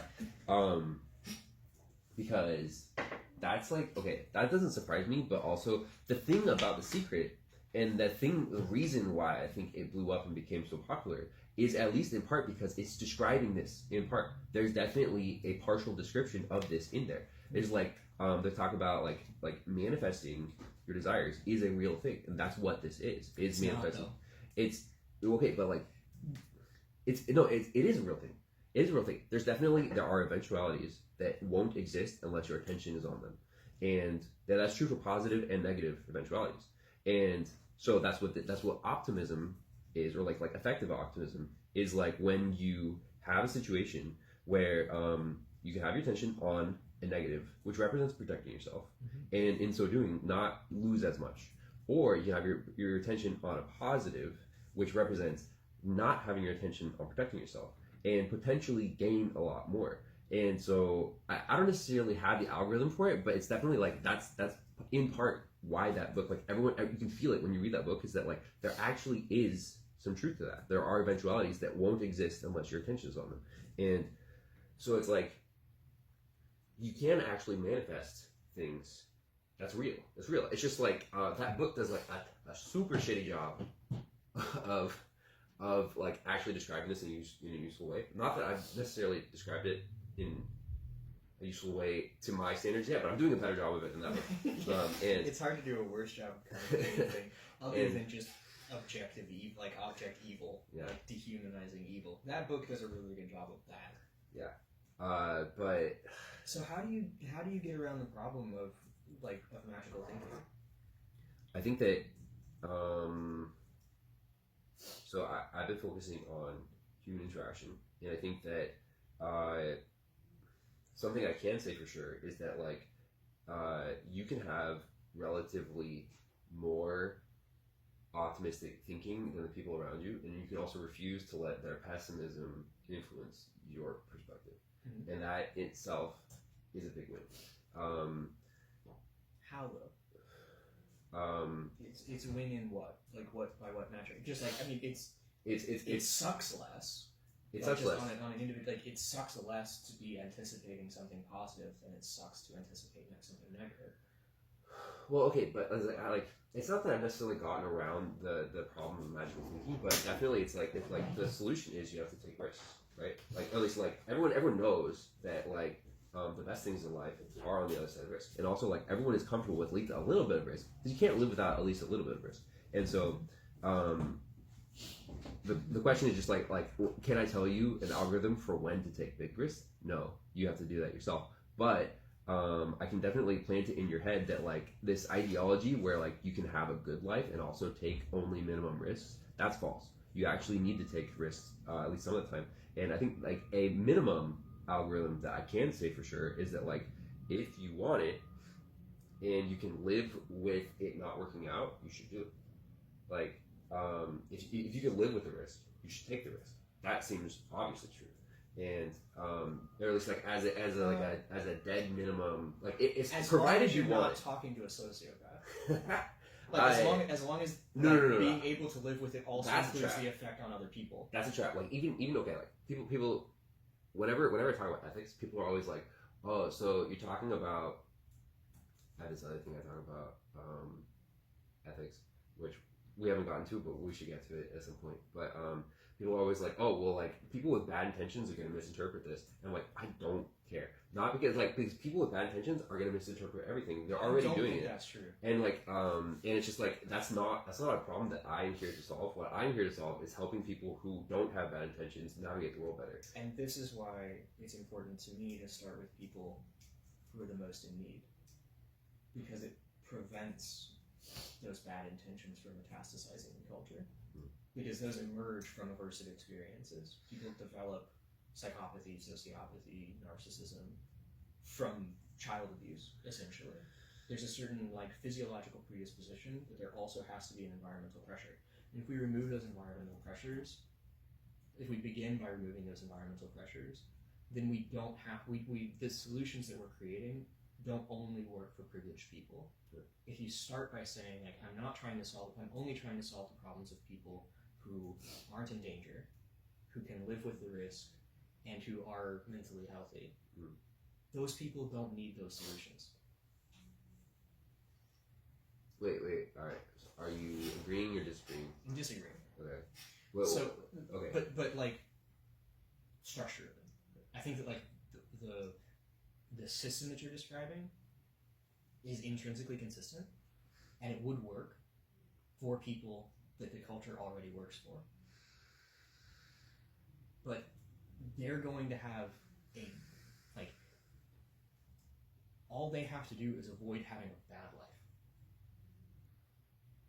And there's a huge amount of support in our culture already to help privileged people not have a bad life. But how do you get to being privileged? How do you get to being able to live with the risks? Like having risks that you can take, being able having outcomes that you can live with, and being mentally healthy and aware of your desires. I think it's just an order of operations kind of thing. The problem that you're trying to solve is a problem that's appropriate. It's your problem. It's where you're at in the development of our culture as a whole. But it's not the fundamental human problem. It's not a universalizable thing necessarily. So if you, like, it can be very useful to people who like speak English and can read your book and like have the time, can buy your book and have the time to read your book, and like that's awesome. Yeah. But those people are unlikely to have a shitty life already. Yeah, already. But I think you might be making Perfect the Enemy better a little bit. I think that like as I'm understanding it, I think you might be doing that. Because I'm saying like better actually starts somewhere else, and by focusing on perfect, you're actually neglecting better. Oh, I got a piece so bad. So and it's like I feel like also like people's behavior often changes when they are being recorded. They're like, oh, I'm being recorded, fuck, and sometimes they get nervous. Sometimes they just don't say what they would normally say, and so it's weird because like there are so many moments that I think are really awesome, and I wish I were recorded by default. You can't really do that, and I don't know how to solve that problem, but yeah, it's so I like my primary creative medium is photography. Like that's usually the way that I play with perception, and it's a known thing that like having a camera in the room changes people's perception of themselves and each other. It changes their behaviors. And so like on some level, you kind of just have to normalize it. yeah, There are design. Like, there are ways that you can sort of design for this to kind of try to optimize for normalization. Like having a sound treated environment reduces the environmental stress for people. It just is more common to be in an environment that's like relatively subdued lighting, direct lighting, relatively like horizontal lighting, so not overhead lighting, not a lot of sound echoes, so people don't have to raise their voices, but you can still hear each other. Basically, anything that allows people to, or like rewards people for being more sensory sensitive, will also help to reduce their anxiety and social, like, to feel less defensive. That's really good. I'm also looking forward to listening back to this, but that's a really good point that you just have to normalize it, because I need to think about that. I need to think about like how I want to do that, because I feel like it's so important to put your life on the internet, and the reason is not necessarily, it is because there is a level of like safety that you can't have if you don't have your life on the internet. It's like that's where community exists. We don't have spaces for community. Exactly. Yeah. It sans in-person community. Still need community. Yeah. Desperately. It's like that social safety net you get from a community. We basically have like structurally removed from our society. So like, all we have left is social media. And actually, I kind of wonder like, how did people do this before the internet? I have no idea. There must have been clubs. Yeah, I guess so. Like public houses. So people will tell you that libraries used to serve this role, but I don't think they ever really did. Universities did. Like town halls didn't used to just be for politics. And like the town where I grew up in, it wasn't. Like you could go down to the town hall on any given day, and like there would be people that would be just hanging out playing board games and stuff. Yeah. Usually they were older people, a lot of Native American people, but like that's just, you could do that. Yeah, the way that we treat land, specifically in the U.S., makes that really hard. Yeah. And then we've got a bunch of. Wait, how do people treat land in other places? It's much more like collectively owned. There's much more like shared ownership of public spaces. Yeah. And it's not just in terms of like who is responsible for it. It's often still a single group, or a smaller group of people that are responsible for it.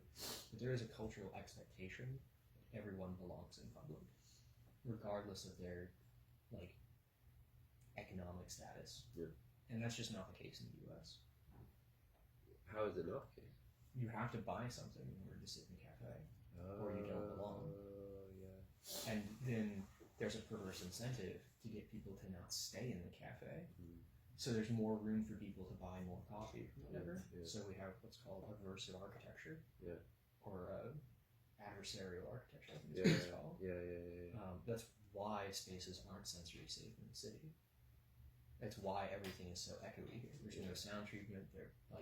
The chairs aren't comfortable. There's no place to actually be. Yeah. Because you don't belong there. This is Only crazy. your money does. Because I was aware that I feel like suburban architecture in America is isolation architecture. I thought this and said this for a while that I hate suburbia because it's literally designed to keep people away from each other. And but I didn't know it was also such a fundamental part of city life as well. Yeah. Arguably more so. Because you don't parks are the closest thing that we have left in urban environments where everyone belongs there. But there's still a bunch of adversarial architecture in those spaces as well. You can't lay down on a bench because it's still, even in publicly owned spaces, you still only belong in those spaces. It's actually still only your money that belongs in those spaces. Your economic class determines your access to space. Have you traveled much? In the U.S., yes. Outside the U.S., no. Never been overseas. Haven't been across the U.S. border. Yeah, because I've read, or not read, I've had people tell me that Latin America is so much better, or any really collectivist, I suppose, culture is so much better. The communities are so much stronger and more welcoming and inclusive, and I don't think it's hard to design for that. No, yeah, it's such a core part of what it is to be a human. Yeah. I think it's actually really hard to design against it. Yeah. But the economic incentives in the U.S. are so heavily in favor of inhumane behaviors. Yeah, it's weird that you say it's economic because I don't know if it is. I think that or at least I told you my theory about ethics influencing social interaction, where the collectivist and individualistic thing. Yeah. Well, so our in the U.S. the foundation of our economic theory is Calvinism. And so, to the extent that you are wealthy, you are an elect.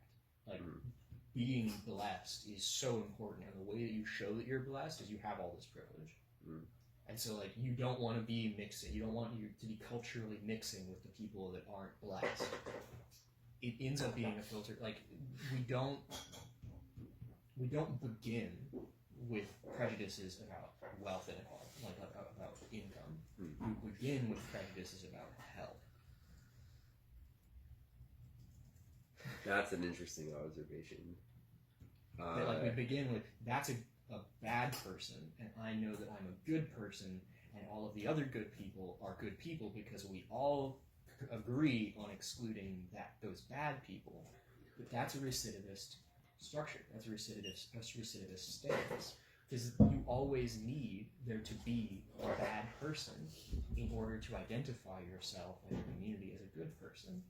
And so the kinds of good people end up shrinking and shrinking and shrinking, and there are new kinds of bad people and more kinds of bad people.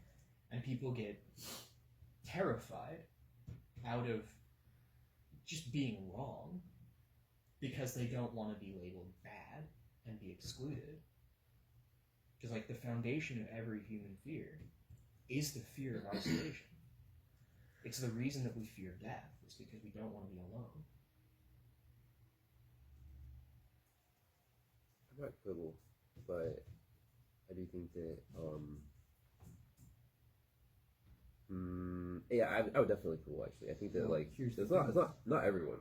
When you isolate people, they stop fearing death. So it makes someone suicidal. If you isolate someone, when someone is actually alone, some point, death is always preferable to being alone. Okay, hang on. Okay. I have a couple of things to say there. That's why solitary confinement is torture. I have a theory about this. Okay, I think that solitary confinement is torture because, here's the thing. I know people who have spent extended amounts of time being alone and been relatively okay because it was in nature, and I think that there's a strong buffering effect where I think like. Okay, but I think Americans would say you're not alone. Yeah. Everything in nature is your family. Like we're related to all of this stuff. That's interesting because I have sort of like I think that here's the thing. I think that like the reason that you need other people is because other people speed up your perceptions, because when you see other people perceive things, or at least like when you are aware of other people perceiving what you're perceiving, it gives you context. Yeah. And confirmation. Yeah. And so it speeds up your perceptions. Like perceiving things by yourself is inherently flawed. Everyone has depth perception problems. I have this other theory, which is it's about relationships, but basically I think that accurate communication is a triangulation problem. Like in order to have accurate communication, not that you can necessarily communicate accurately ever. I'm not sure that is necessarily possible, but to the degree, effective. Yeah, but to the degree that you want to communicate accurately, the more perspectives you have on the communication, the more accurate it will be. And so it's like asymptotically, infinitely approaching accurate. The more perspectives you have, the more likely you will be approximating accurate. So it's like you have this weird conundrum where in relationships, especially romantic relationships, the privacy in your relationship makes it special, but also the privacy in your relationship undermines your communication. Yep. And so you have to you need to balance that because if you are too isolated and alone, you will start talking past each other and using the same words to describe different things, and you'll eventually lose faith that you can communicate despite everything else, even despite effort. But if you are too public and not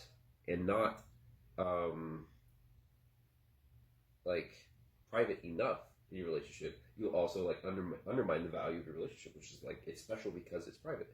And so you need to balance that. That's the thing you need to balance. And I've never heard anyone talk about that before, but I think that there's another outcome there. There probably are two other outcomes on each side, because it's not only or always the case that people's communication diverges the longer they're isolated and the longer their relationship is isolated. Well, I think it is also the case, and this is what I see in relationships that are super that last a really long time among people that are really insulated, really old people that don't have community at all. Yeah. They communicate fewer things. Yeah. Ooh, yeah. And that's the way that they insulate their relationship. So they actually end up getting more and more dissociated. Yeah.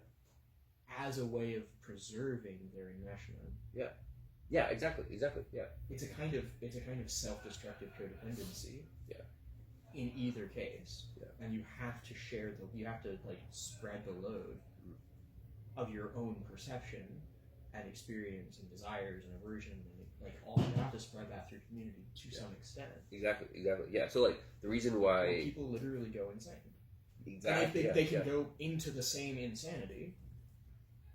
But that's where you end up with white people that sit on their front steps with guns all day long because maybe somebody with a little bit of melanin is going to walk down their street or something like that. It's wild.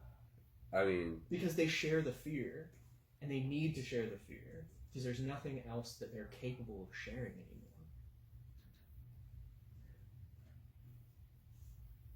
And our political discourse is usually the only thing outside of their relationship that those people have access to. And so the fear-mongering is that outside reinforcement. So they communicate agreement of this shared fear, and they need to reenact that shared fear because of their need for each other, for connection with each other. But then their grandson turns out gay, or their granddaughter dates a black dude, and they have to face that shit. Sometimes they can, and sometimes they can't. But it's always their community grows a little bit, and they have to face the issues in their relationship. Okay. So like, the reason why solitary confinement is torture. Wait, I'm not 100% sure about this, but it's been an observation of mine that like your perceptions slow down when you're alone because being around other people speeds up your perception. It's literally like it's like being in the fast lane, and then like when you are alone, literally just like everything slows to a crawl. All that validation that other people do for you, you have to do by yourself. And so like necessarily everything moves at like whatever degree you are isolated. That's how slow things are moving. It's like imagine if you were like the last person alive on Earth and it's just you. Like I definitely have not figured out like why nature actually keeps people sane in like extreme isolation scenarios, but there's definitely a real element to that where it's like and I don't think that nature necessarily like acts like another person, but like maybe it's just like soothing. Sort of does. So perception. It's like I definitely think that like when you are alone, you sort of revert to animalhood. Like it's like your prospects for the future. Like I think the reason why we need other people is because like other people are complicated, and in order to perceive into the future with other people, you like it's like your forebrain is like was built for that. Like we have like a really developed forebrain.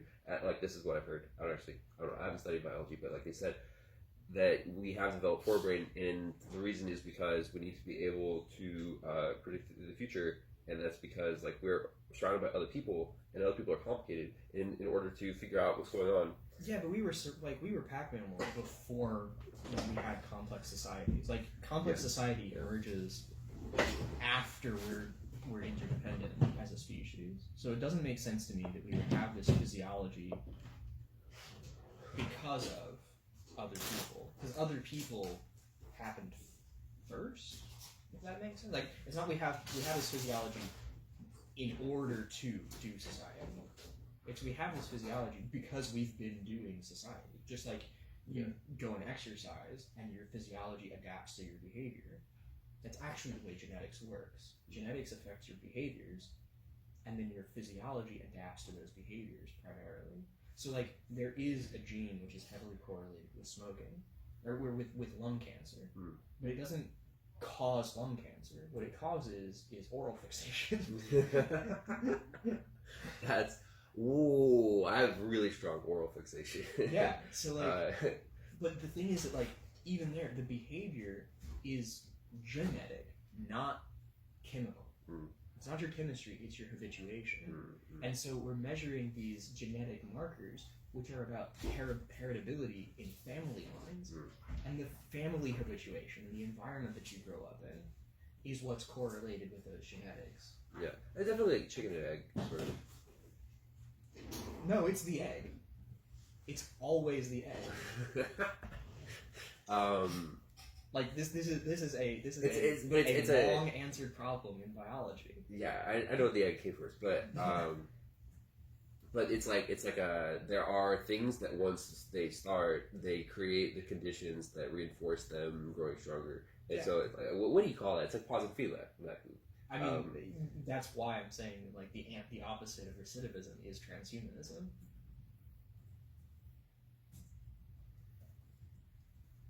Let's see what's affecting us and decide what to do about it, rather than this thing is like we don't want that to affect us.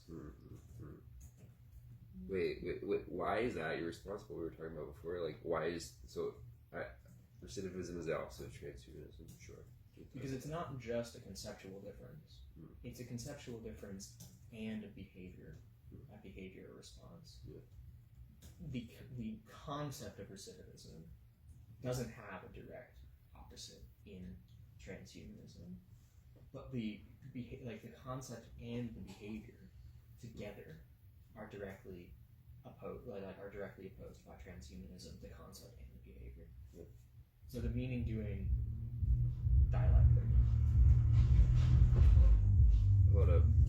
I'm gonna do something about this. I'll just leave it. You guys done? What? You guys done? No.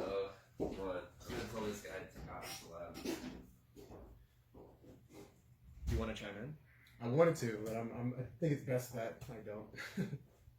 Why? It's I like seeing A and B conversations first, and then Okay. when there's like a second like round, I usually pop right in. You know. Cool. We've had like several, and I typically talk mostly about like, not necessarily like abstract topics, but like mostly technology, drugs, and just the meaning of life, which has no like concrete truth to it, right? So Yeah. but yeah, I like talking about those things. Everything else, I let people who are clearly smarter on a topic, I let them talk about those things and try to discern something from them, you know? Well, I'm looking forward to when you do chime in. Yeah. It's gonna be cool. Fun. Is it recording? Yeah. Oh shit, my bad. What? No, bro. You can jump in where you go. But okay. You said this. You said this earlier that I wanted to come back to this. So you said that I said that I don't think that we should not propose better solutions because people with bad intentions will use them with bad intentions. And because I think a lot of people do that, they're like, oh, like we shouldn't don't talk about this new better way of doing things or thinking things because people with bad intentions could misuse it. And my response to that is that like they're already doing bad things. Mm-hmm. I can't stop that. All I can do is provide better tools for people who want to do good things. And I'm tracking with you so far. okay, so but you said. I don't think that that's the winning. Like, I think that that's an optimization strategy, but I think that optimization isn't the overall winning strategy. Hold on. Say that one more time? I think that that's an optimization strategy, but I don't think that optimization is overall the winning strategy. That's how to gain more fitness, but it doesn't reduce extinction. It doesn't increase extinction tolerance. I think that's the bigger. That's the foundational problem. What would you recommend instead? It's just a priority thing. Because like the way that you think about things, it's internally consistent, it's externally effective, and it's like curious and flexible. I don't have any criticism there. Yeah. But it answers the problems of people who already have other answers. It's the people who don't already have other answers that are higher priority in the way that I think. Because essentially, until we meet the needs of people who are the neediest, we're allowing perverse incentives in our ecology to create more and more people with bad intentions. I don't want there to be this like divergence in our species. I want to maintain the cohesion of our whole species and include as many people as possible, because I think that those, like, if you're trying to solve a problem and you begin by trying to say, like, what is the best answer to this problem? Your perspective on that problem is going to be limited by that triangulation, like, problem that you mentioned earlier. All of those people who aren't a part of the conversation can't contribute their ideas or perspectives, their expertise or whatever, to a better solution. Enfranchising those people increases the quality of the solution and decreases the effort to achieve that solution, while also decreasing the number of people who develop sociopathy, psychopathy, narcissism, and stuff like that. So those bad actors are created by this order of operations issue, where you're trying to solve problems for people who aren't in danger,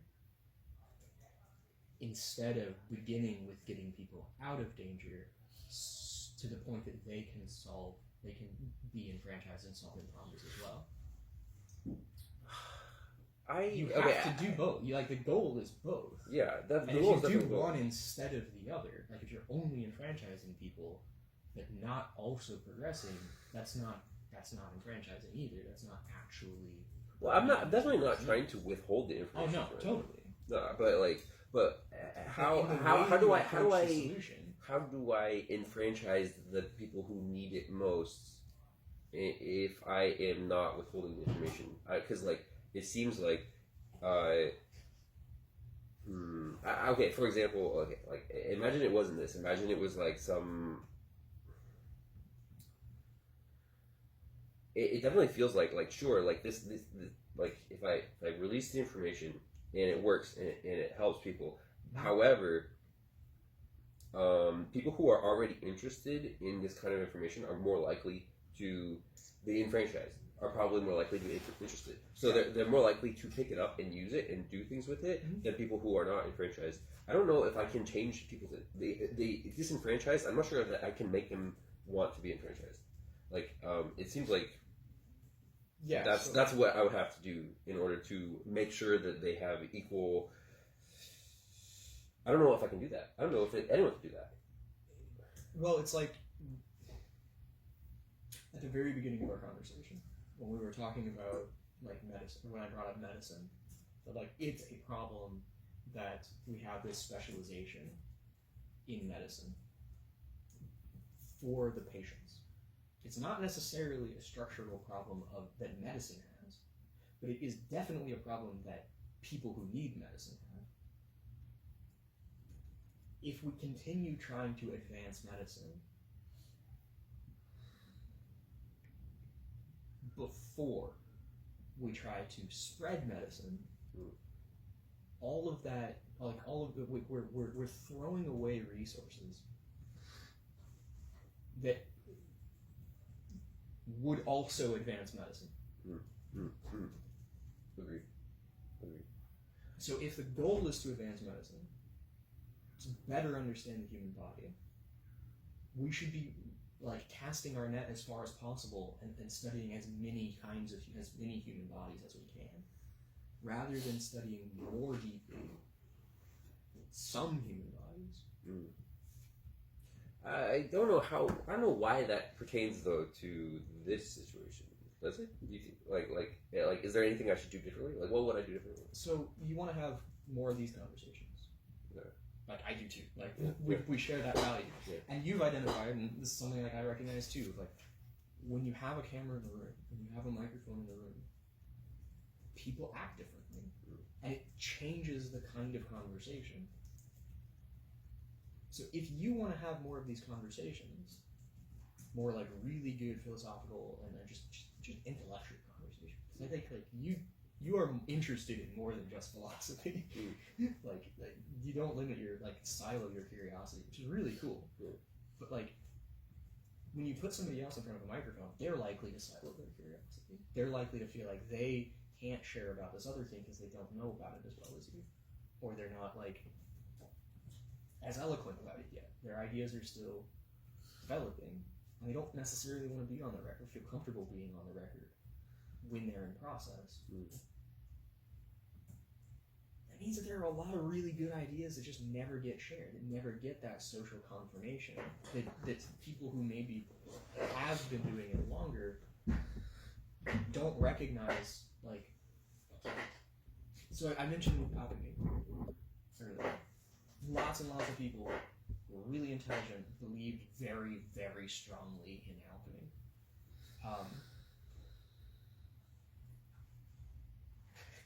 The Kierkegaard thing is another example, where there were a lot of scientists who were very deeply religious. And Kierkegaard comes out and he writes a paper that really puts religious experience at the center of science, and because it's the only way that you can integrate them, that you can integrate spiritual experience with science, is to prioritize the spiritual experience.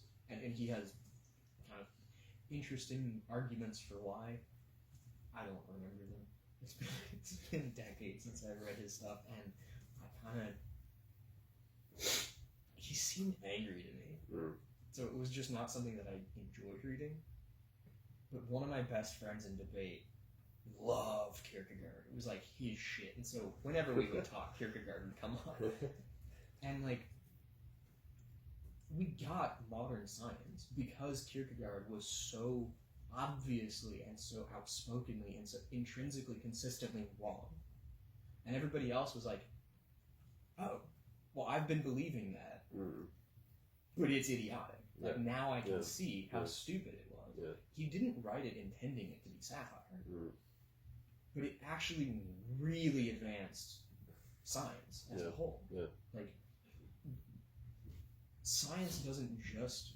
arguably, science even advances farther when people are really clearly wrong than it does when people have a new discovery. When something gets disproven, you remove that piece of evidence, you remove that belief from your model of reality, and other things connect better. Yeah, they're both important. Yeah. Or at least. So, the kinds of things that will make reality more functional, farther and faster, I think are removing things from our reality or from our belief, or removing beliefs that are harmful. Like magical thinking, like I'm convinced. This is probably wrong, but I am still convinced that The Wealth of Nations was kind of satirical. Really? Yeah, because he wasn't writing it as an essay. It didn't have a goal. It didn't have a purpose. He was writing it as a system. The genre of literature that he was doing was system. He was just trying to say, this is what wealthy nations are. This is how wealthy nations function. And he was writing it as a Scot. Wait, remind me who wrote Wealth of Nations? Oh gosh. This was like John Locke or something? No, similar time period. Yeah. This is one of those like super influential books that influenced like early. I want to say early Smith. John Smith. I'm gonna check. I feel like I might have read this book a long time ago. I read a lot of books a long time ago. Okay. And like Marx was also a student of Hegel. Like they would have known each other.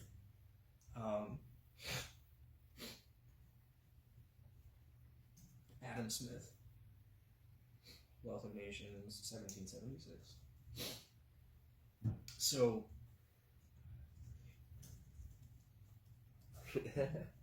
England is colonizing Scotland. This Scotsman starts writing a book about here's the system of wealthy nations, and he writes into it stuff like the invisible hand of the market, and like all of this stuff is so irrational and so unscientific, but it has to be there for the system to function. He's describing how dysfunctional the system is, and he's like specifically trying to do it as a Scot because the English are taking all of the ideas from the Scots and saying like this is us. Like they're doing like this colonial appropriation of Scotch and Irish culture and academics, specifically Scottish academics and Irish culture, and saying now this is Britain. But it wasn't. It wasn't work that the wealthy nations could do because the wealthy nations have to have these magical concepts. They're intrinsically they have these necessary breaks from reality, this sort of necessary psychosis. If you understand that psychosis, you can affect it. Here's how the system functions. Go fuck it up is kind of like the way that I think is Adam Smith's intention.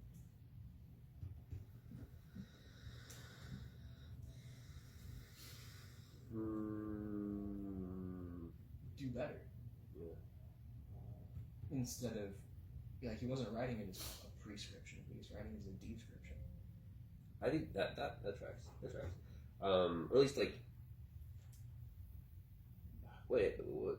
Churchill said something like, I think he said democracy, or was it capitalism, is like the worst system except for all the others. Yeah. Yeah, and I've heard that said a lot. Like, I don't know if that was about democracy or if it was about capitalism, but I feel like it applies to both. You know, like.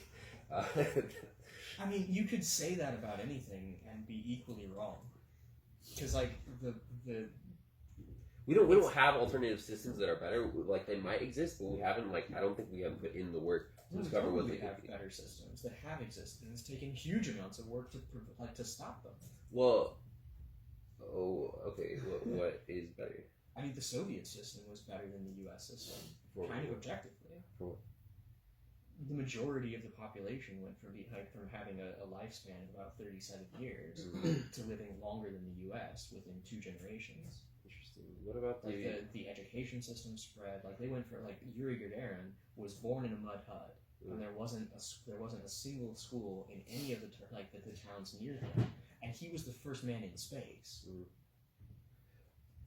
Okay, hold on. There's something I want to talk to you about. Like, I feel like you have an implicit belief that we should be. Okay, so there's like a fundamental dialectic, like selfish versus selfless, and it's like the orientation is like we want to help the most people versus just help myself. Like like in a human sense. Like, am I a human or am I an individual? I think. Okay, I'd like to hear why. But I do think that there is. I used to be very much like that. I think I was like sort of trained to be like that in my religious upbringing, and something that I have realized is that like I don't think that is right. I think that you want to be fundamentally selfish. And the reason is because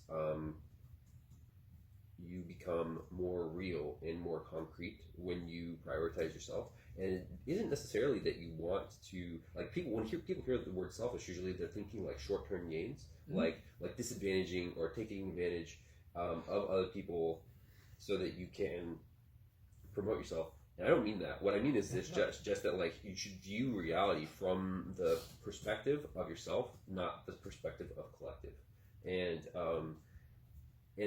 then do whatever it is that you want to do. And I think that is a better starting point. I think. How do you define the self, though? This is like developmentally how I get to the point of I think it's a false dichotomy. Okay, tell me about that.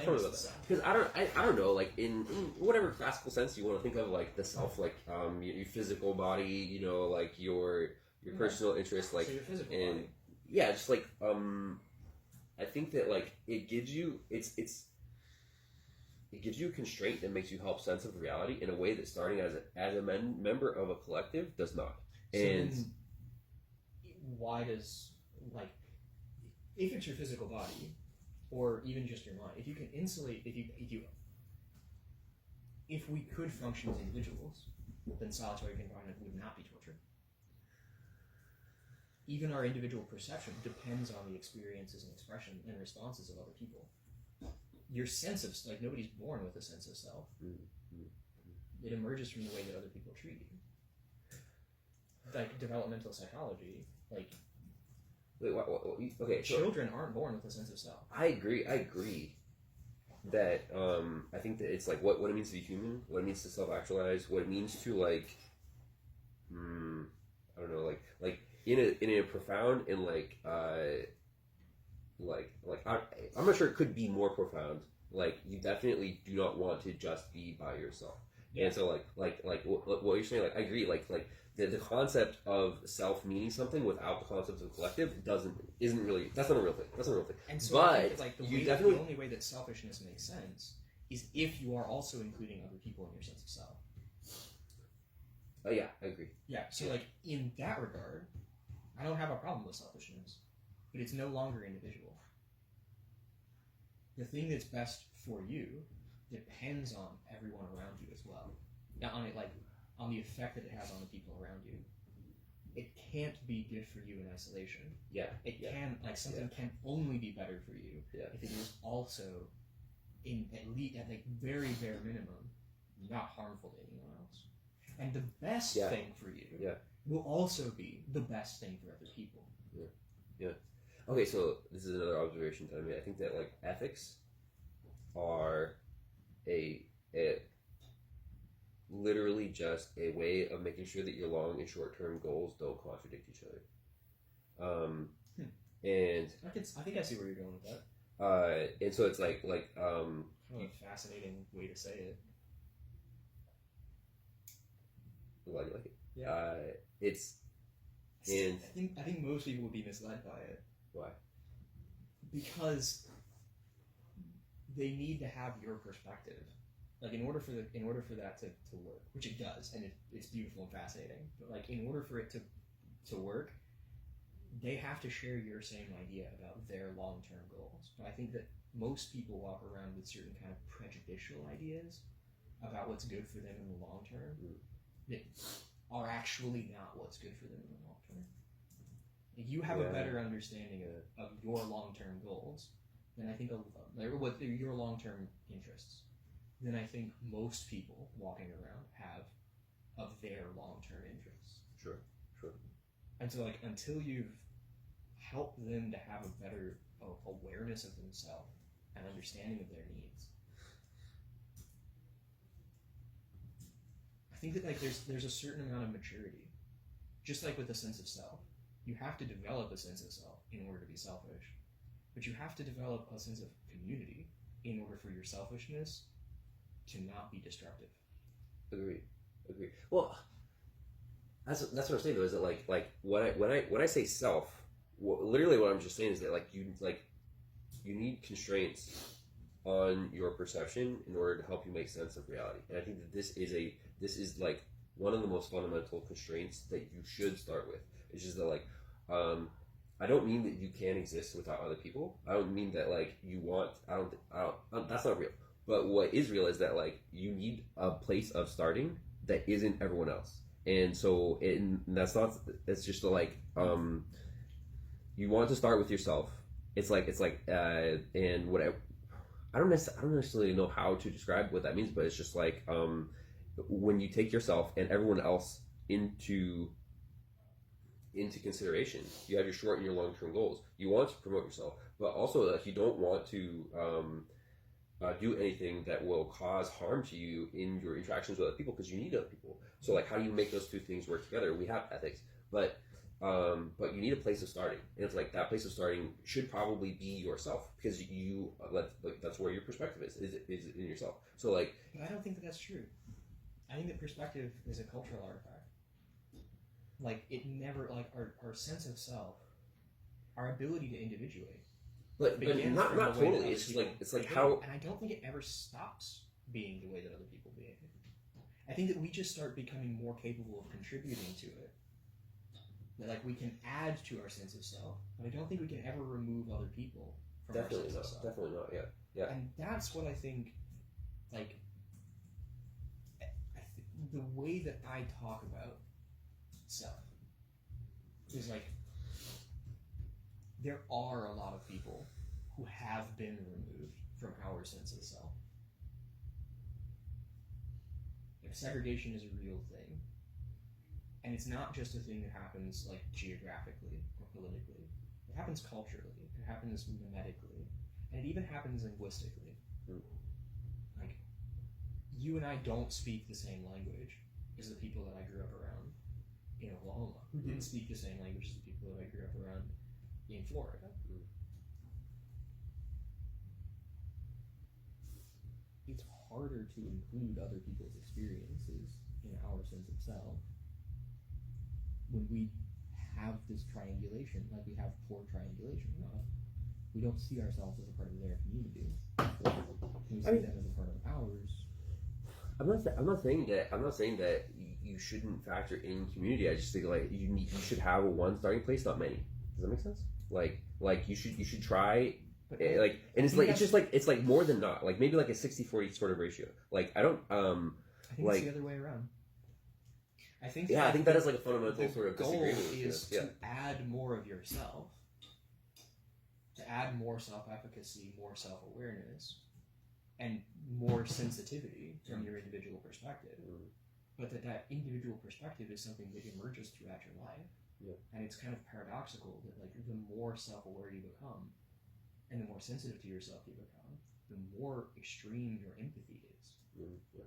And like I think a lot of this individualism in our culture comes from the fact that there are so many people suffering around us that empathy is like constantly overwhelming. Like especially living in an urban environment, like walking past people clearly suffering. Like every day I see somebody having the worst day of their life. And like usually it's 3 or 4 people that I see having the worst day of their life. And it sucks. The only way that I can functionally, like, keep functioning is to insulate myself from my own empathy for that person. It's a survival strategy when in a tyrannical system. But it's a response to that environmental pressure. I don't think it's innately human. I actually think it's innately inhuman. And that if we're trying to change the structure so that we can be more sensitive to ourselves, we should start by addressing these things that hurt to see. Okay, hold on. So, how about this? This axiom, you should maximize gain, not minimize loss. Because... I think that the dichotomy is... I think that that's also a false dichotomy.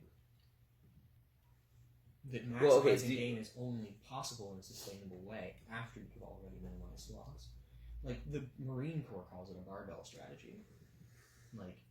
Hold on, let me finish the sentence. Yeah. Which is like, maximize gain, not minimize loss. Because when you do, you naturally turn your attention into opportunities, right? The latent potential and there's more latent potential in new opportunities. So whatever you're trying to do, you'll do it faster and better in ways you can't quantify until you adopt that perspective and start looking for new opportunities. And one of my fundamental suppositions is that there are a bunch of spectrums of perspective in life, and in, I don't know about all of them, but maybe most of them, what it means to maximize gain is that you should prioritize one side of that spectrum, and instead of the other. And that doesn't mean that you do it exclusively one side. It just means that it's like a little bit more, like there's a tiny prioritization on one side rather than the other. And that's what it means to live well, is that you prioritize one side rather than the other. It's like you should maximize gain because you turn your attention to new opportunities. It's like, what is one reason for this? What is your idea of an opportunity? Like, how does somebody become aware of an opportunity? I don't think I understand that question. You're saying that, like, you should turn your attention towards new opportunities. But like when you're paying attention, like, that's like how you know. I guess sort of the way that I'm thinking about it, like maybe adding more words to what you're saying. So extinction resistant, right? Non-recidivistic. Like I think that's what this is, right? Like no, I don't think so. Because I think that opportunity, like the way that you become aware of an opportunity, is by being sensitive to other people's experiences. So you are like somebody else does something, and it's attractive to you. But you're experiencing that through your empathy with them. Somebody experiences something and it's aversive to you, but you're experiencing that through your empathy with them. No, I don't think so. But because you can have what's called cognitive empathy, and I don't remember what the other one is. It's usually called like functional empathy, but it's a stupid word, so I usually call it autonomic empathy. Okay. Cognitive empathy is where you've shared something like that experience, and you can allude back to that in your memory and say, like, this probably sucks for them because when I was in a situation like that, it sucked for me. And there's also this like autonomic empathy where you haven't shared that experience, but you can tell that they're going through it, or you haven't shared that experience, but you can tell that they're having a great time. And like that autonomic empathy is becoming less and less common in our culture. People are becoming more dissociated, and so they depend more and more on their cognitive empathy. But as people depend more and more on their cognitive empathy, we become more and more fragile to tribalism. That like when you just haven't shared that experience, it's easier to insulate yourself from feeling that pain. And so people who put themselves first, as a consequence of like this human like neglecting this like core human mechanism for discovering their desires and like for developing, for understanding their interests, learning their interests. I think empathy is how you learn your interests. Oh, by neglecting their empathy, people who have a lot of privilege. I'm not sure that it means neglecting your empathy. At least, like, I feel like that's an assumption. I don't think that. I'm not sure that it means that. I'm not sure that it means that. Like, I think that like that's a. I mean, like again, the baby only knows that they're in pain. I think it's just a constraint. Like this is literally how I say it. It's just that it reduces your the number of starting points, which allows you to better make sense of reality. So it doesn't mean that you can't be empathetic afterwards. It just means that like you don't have as many places to start from. But just like from an information theory perspective, that's wrong. Like reducing the amount of data that you're including in your model does not result in a better understanding. Well, but it's about reducing chaos in your perception. That's what I mean. Like sometimes you can overwhelm your perception with too much information. That's a better belief, but that's not a better understanding. Oh, I feel because like understanding is like this, like on the confusion axis, not on the belief axis. This is interesting. I feel like this might be a situation where my perspective is forward and your perspective is backward in time. Like, because in retrospect, I think it makes more sense to do that. But in prospect, or to make sense of the future, to make decisions about the future, you need constraints. Making decisions about the future and making like assumptions about the future are completely opposite things in my thinking.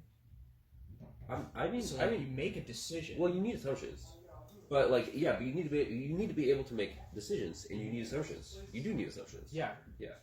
So like understanding the future and making decisions happen like.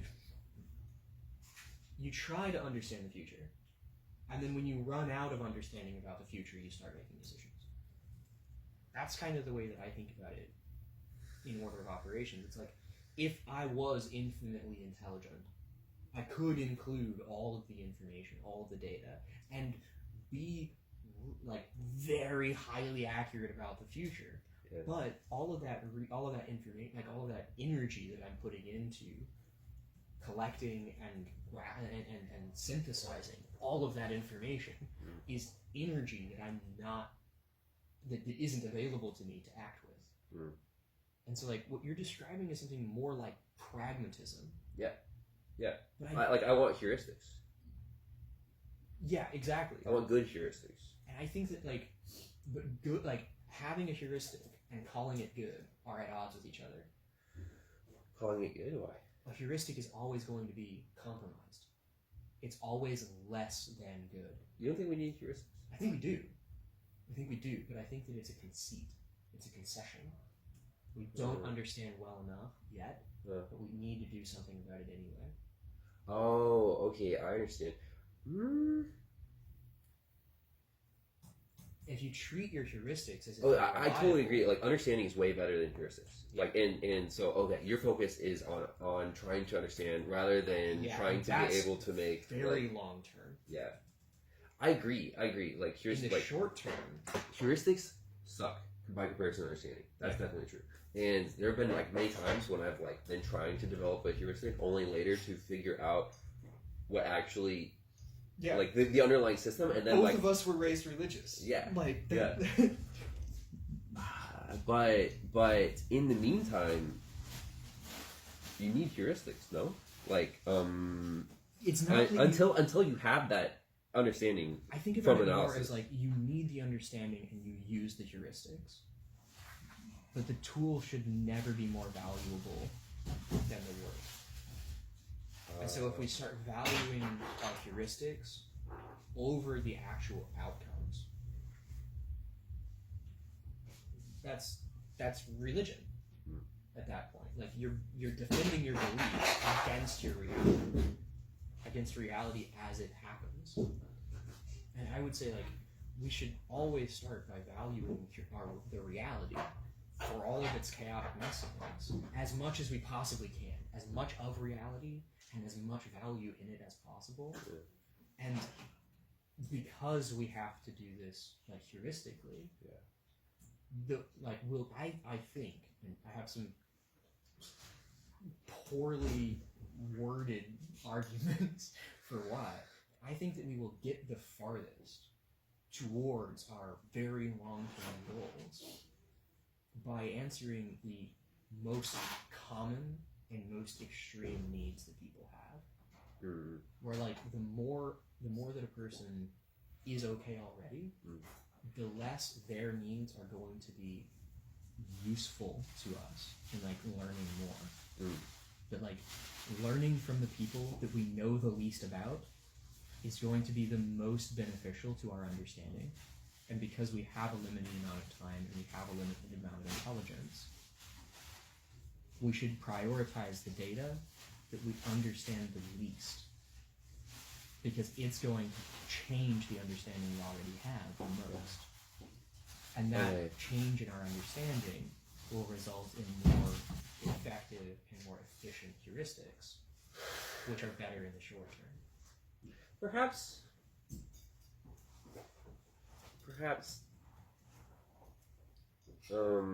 there's another thing that I've observed, which is that often I like coined a term for this with the help of ChatGPT, which is the cyclical interleaving progressions.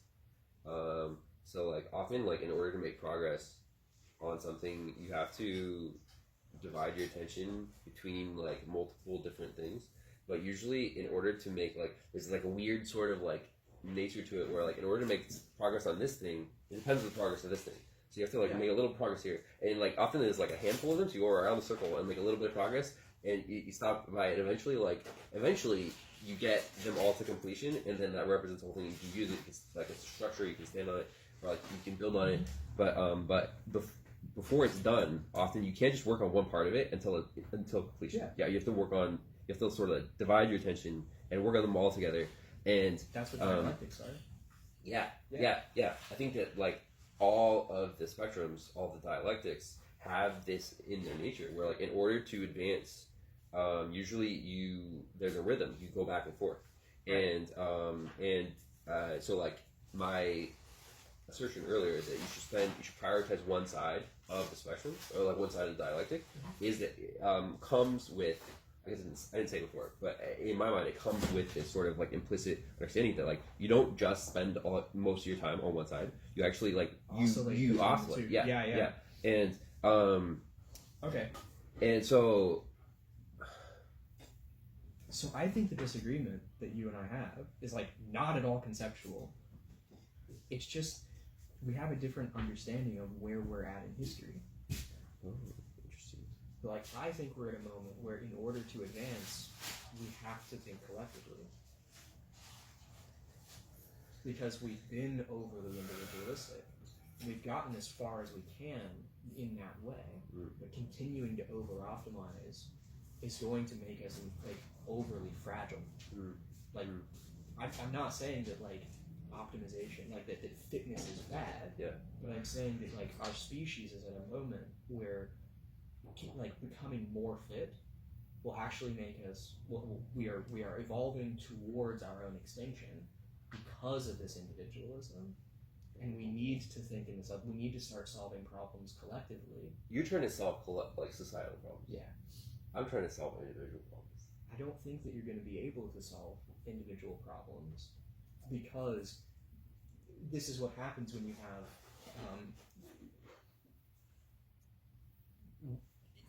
in the ecology, like among the resources that are available to our species, we've already got a lot of hyper-optimized individuals who are soaking up hugely disproportional amounts of resources.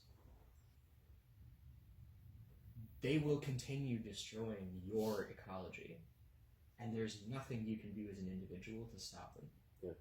Yeah. The only way that you can actually preserve having a future is by working together with other people. Okay. You're never going to outcompete Bezos as an individual. Sure. I mean, like, but also, But you can outcompete Bezos in his lifestyle, in his effect, like his agency in the world, in his ability to affect his environment, in his ability to affect culture, by working with other people. You can get to the same point as a group. Like, we all live like kings now, compared to the 1200s. In terms of, like, we have clean water, we have really incredibly delicious food, we have extremely durable and comfortable housing. Yeah. We didn't get there by trying to be kings. We got there by trying to replace them. hold on. All right. I mean, yeah. I think you're right that we see ourselves in different places of history, but also I'm surprised a little bit because our lives have been so similar. Yeah, and me too. I think that's why it was so hard to find like the difference in perspective. No. Wait, I mean, okay, but here's one of my fundamental suppositions, which is that so the reason I'm working on philosophy of social interaction is because I surmise that it is, I'm not sure if it's the most powerful like domain of expertise in life, but if it's not, it's damn near. And and it was also like extremely personally lacking for me, and so I had like and I think still have a personal need to grow in that area. So that's why I've been working on it.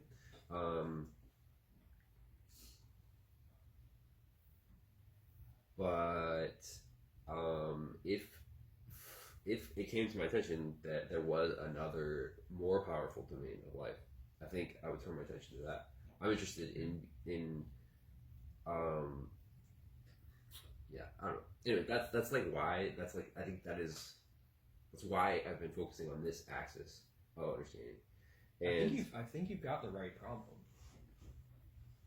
I think it seems like, just from the little bits that you've shared about like your habituation, your childhood, your like becoming yourself, people didn't really value you as an individual, and like on a personal trajectory, you valued the community, and the community didn't value you as an individual, and so like your personal response to that of like valuing yourself as an individual is exactly the right approach for your personal history, for where you're at, and the discovery, the work that you're doing there will absolutely be valuable to everybody else, to the extent that you have that they also need to be valuing themselves and have not been adequately valued by their communities. My perspective is the failure was your community. And I want to improve the community so it doesn't fail more people in valuing themselves as individuals. that's really cool. That's it. We're tackling opposite sides of the same problem. Yeah, I'm trying to solve for the people who failed you, and you're trying to recover from their failure. Yeah. So we're comrades. Yeah. It's the same work. Yeah. It's not actually, it's a false dichotomy. This process of dialectics always results in non-conflict. Yeah, I think so. Yeah. I mean, like, it's like... I think the limit there is actually IQ. The number of factors that you can hold in your head in comparison together. The limit for what? For understanding. Oh. For, like, dialectically, anyway. How many pieces of information can you hold? And everybody has a limited amount of information that they can hold in comparison. Which is why conversations are so great. Because you can hold information in your head and combine it, compare it, that doesn't need to be held in my head. and I can do the same thing. And so you can be holding your personal experiences in your head and applying all of that information with all of your intelligence to this problem we're both working on. And I can be applying, like holding in my head these pieces of information about culture, like my cultural experiences, and applying all of that perspective to the problem that we're working on. And both of us come out of that with way better understanding, and hopefully, at some point, some fucking heuristics. Yeah. Yeah.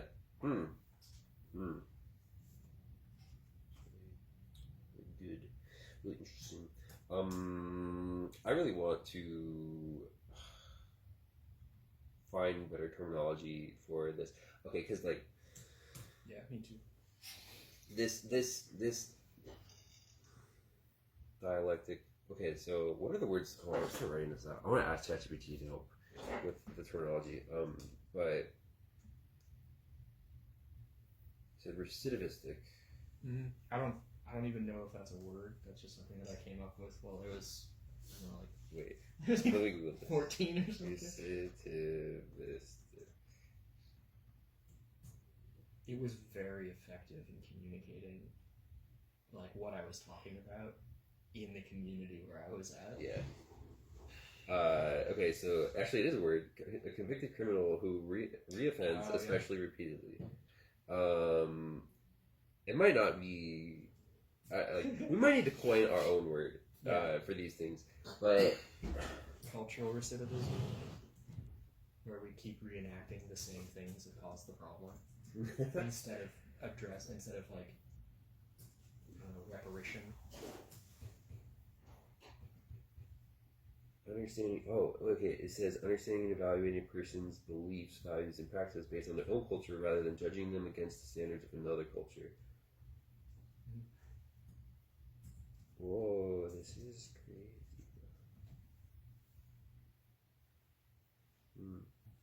Look at you're such a word nerd too. Sorely lacking for that kind of nerdiness in my life. It's so important, I think, because like you can, if you describe the idea at length and you don't have like you almost need it to be quippy. You need like a short descriptor that you can use. Yeah, and then you can use it as a verb, and you can use it, and you can convey a lot more meaning with it, and it's like, it's very important, I think, to if the language doesn't exist, you need to coin the language for it, and also like make sure it's logically consistent and make sure that it all like makes sense so that you can build on it. And at least for the project you're trying to do right now. Yeah. And the projects you can foresee into the future, because like each new concept is the foundation for the future work that's built on it. Oh, I'm gonna talk to ChatGPT for a second. How are you doing over there? Good.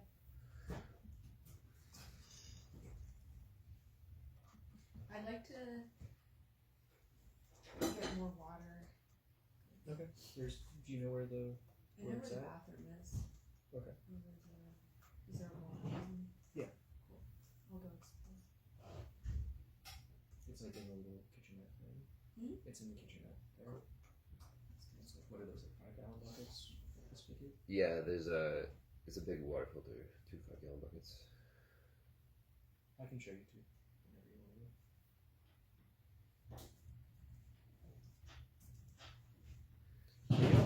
Are y'all dating or are you just friends? We're like, the way that we sort of talk about it is What's the situation? we're like healing partners. So like we're partners, but like the goal is we're trying to help each other heal our relationship stuff. And we're like found family. That's right. But it doesn't really the water line almost up until your overall mission is securely achieved. The mission is just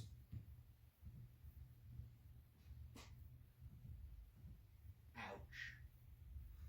Mm-hmm. Non-ouch. Like, of all organisms, it's just non-ouch is the mission. Mm. You said, what was the word you used? Aversion. Aversion. I still think that like attraction and aversion are already narrative. Okay, then why do you say aversion if it's narrative? Because it's like by that like it's real. But reality is always narrative. That like natural philosophy and human philosophy aren't really the same project. The intrinsic consistency in systems of nature, pretty useless to us. Because that's not actually where we live. Most of our experience is narrative. And even just most of your pain experience, measurably, it's 70% of pain is anticipation of pain. If you tell somebody that like this is going to hurt a lot, it will hurt a lot. If you tell somebody that it won't hurt a lot, it will hurt less. They will still feel it. If you tell somebody this feels really good, and you combine it with something else that feels really good, and then you remove social, that will start to feel good. And then if you remove social support, they'll start depending on that thing in order to feel good, and that's all an addiction is. It's the association of a negative stimulus when in the with a positive experience when within an environment that's not meeting the social and environmental needs of that organism. You can manufacture addiction. You can also turn it off. Okay, this is interesting because I feel like... But you can only do it. You can only address addiction culturally. I feel like there must be a hidden caveat somewhere because... There's always one. There always will be. It's like, no, like what you're saying, I think is definitely true on some level at some point. There's definitely like some like spectrum of human experience where what you're saying is 100% true all the time. But I think there's also like diverging situations where it's really not. Like I don't think that there are extremes of experience where pain and pleasure are not perception. Like they are distinct. Also, sorry to jump in here. No, please do. So I feel like the sort of social model for addiction, like how does that connect to situations like so many people, their first point of contact with drugs is like prescription medication, for after surgery or something like that. Are you arguing that 100% of those people were in a situation where their social needs were not being met, and that's why they became addicted? Because I feel like, I don't know, like it's based on an Air Force study that was done after the Vietnam War, where like a hugely overwhelming number of the people who came back were were hooked on opioids while they were there. It was just that's how you got through that war. And the VA hospital looked into it was a big issue. Like addiction was a big issue. And what they found was in studying the populations that all had the same experience, that were like roughly the same socioeconomically going in, they'd all passed the same psychological screening, all of this stuff, same similar fitness level, and they had access to basically the same health care. That people who returned to like stable families and were able to get back to work, like in jobs that were like that met their economic needs, stopped needing the opioids without any added treatment. Okay, so and the people who came back and didn't. Not necessarily like possibility to become addicted, but these are people who are currently addicted to this drug. The other thing, like the other end of the spectrum, is there are a whole bunch of people who try recreational drugs in like party settings, and the rates of addiction in that social context are way lower than they are when poverty is involved or when social isolation is involved. And there've been a series of studies that have also built on this, like this like finding from the VA, and redone the rat studies, and found that like if you have heroin in one of these, or like, they've tried it with a variety of substances now. It's a relatively common like master's project to do. If you isolate the rats, they'll go to the addictive substance as a way of coping.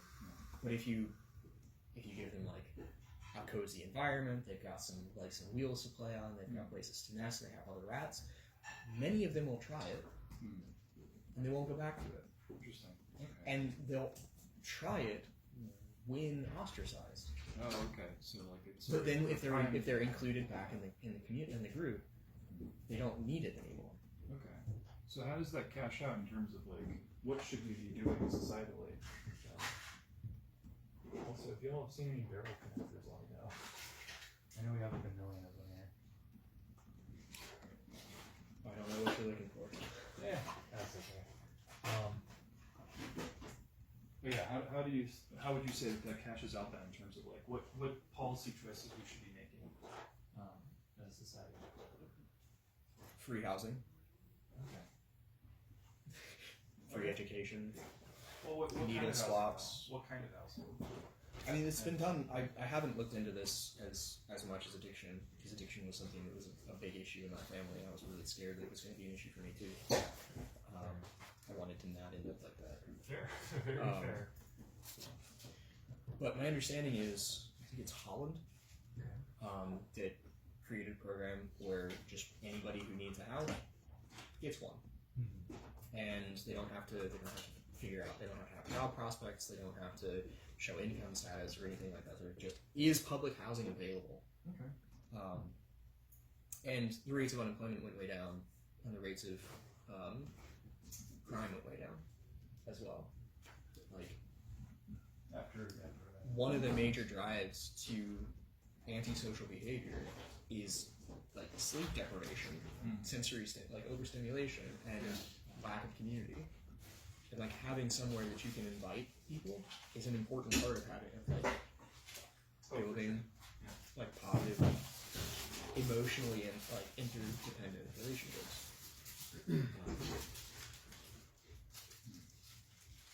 I think that's a fair argument in favor. Yeah. There's also Portugal, I think it is, that just decriminalized everything and spent all the money that they were putting previously into drug prevention into harm reduction. So they have publicly accessible facilities where you can go, and they have nurses that are on staff, and you can just bring your drugs, have them tested there, make sure that they're like as safe as they can be, have like medical oversight, and like rates of addiction have gone way down, and importantly, the harm of addiction goes way down as well. Sure. Because like realistically, Is there no level of like access control though that makes sense then? I don't believe so. None. Okay. Like no level of stigma at all that should be attached. Yeah. Interesting. I mean Okay. that's counterintuitive to me, Yeah. because it seems like if this is going to hurt you, I don't want to give it to you. It's not. But like, it's arguably it's the dependency on the thing that's hurting them that is causing the majority of the harm. Okay. I feel like that creates a risky situation though, in terms of like what's the word? Sort of moral hazard, I suppose. Right, where like the sort of clear, at least to me, like the obvious extension of that is why have them be, not even decriminalized, why not have them be legal and for sale and cheap?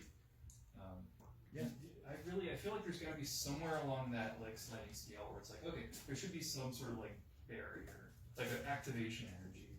That if like the cheapest, easiest way for you to get, some sort of positive stimulus is to go to the corner store and get, The trouble with that, I think, that feels like that's so easy.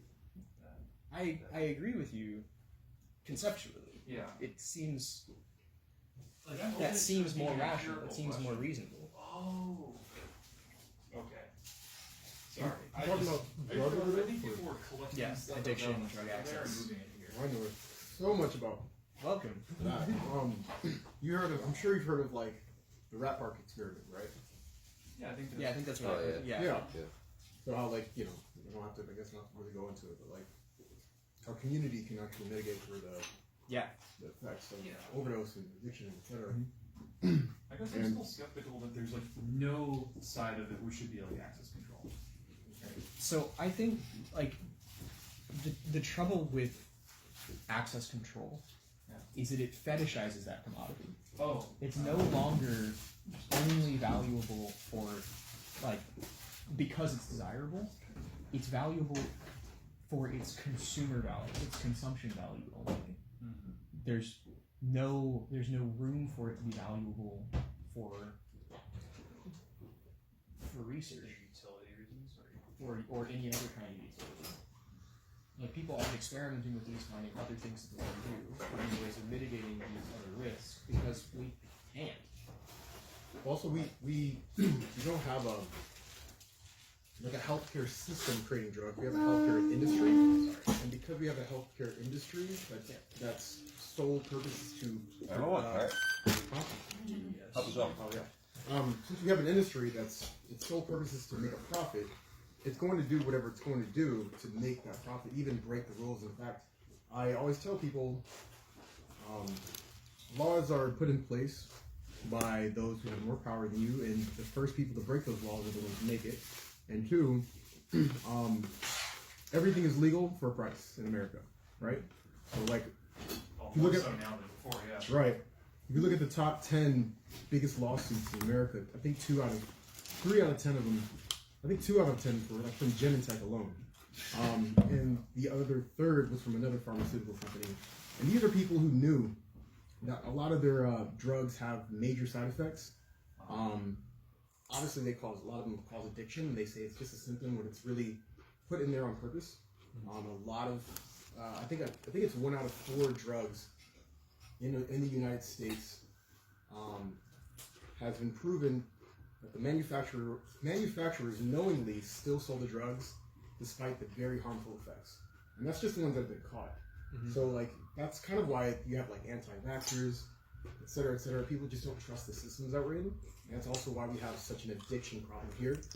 There's also the phenomena. It's a psychological phenomena. I think that I forgot the psychologist that did this, but like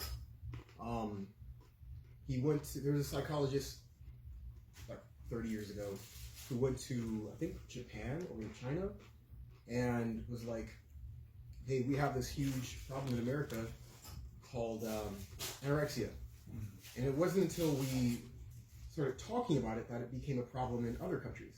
So sometimes talking about a problem actually makes them more aware of that problem, which causes the problem. So it's like talking about mental illness actually can somehow inadvertently make people more mentally ill. Yeah. And I think I was just talking to someone about that with regards to like political extremism. Yes, right? And sort exactly. of like manufacturing, what's the word? Respectability for like very fringe ideas. Like there's almost nobody who on their own would be like, you know what, the Nazis weren't so bad actually.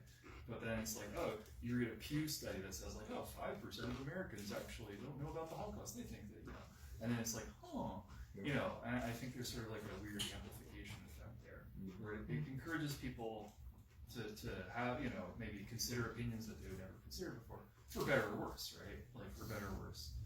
I don't know. So yeah, I mean. Have you heard of ContraPoints? Oh yeah. Oh, I love her. Yeah. She's great. She just made a video about conspiracy theory. I'm getting through I'm it. only like an hour into it. It's so wonderful. That's a 3 Wait, what's it called? Yeah, Yeah. it's one of the 3-hour ones. I haven't tried. What is that called? There's ContraPoint. the Twilight Yeah. one too. It's like She's 3 like a hours. fixed philosopher. I haven't like, watched that in YouTuber. I think 5 Yeah. sittings. Oh yeah. Because it was just so so Actress. intellectually and emotionally dense. Yeah. Yeah, she's one of the people who's done like the most like investigation and thinking I would say about like sort of the alt-right and sort of the pipeline involved there. It's really fun. Before it was in the news. Yeah. So yeah. But funny enough, I actually met a woman when I was traveling over here.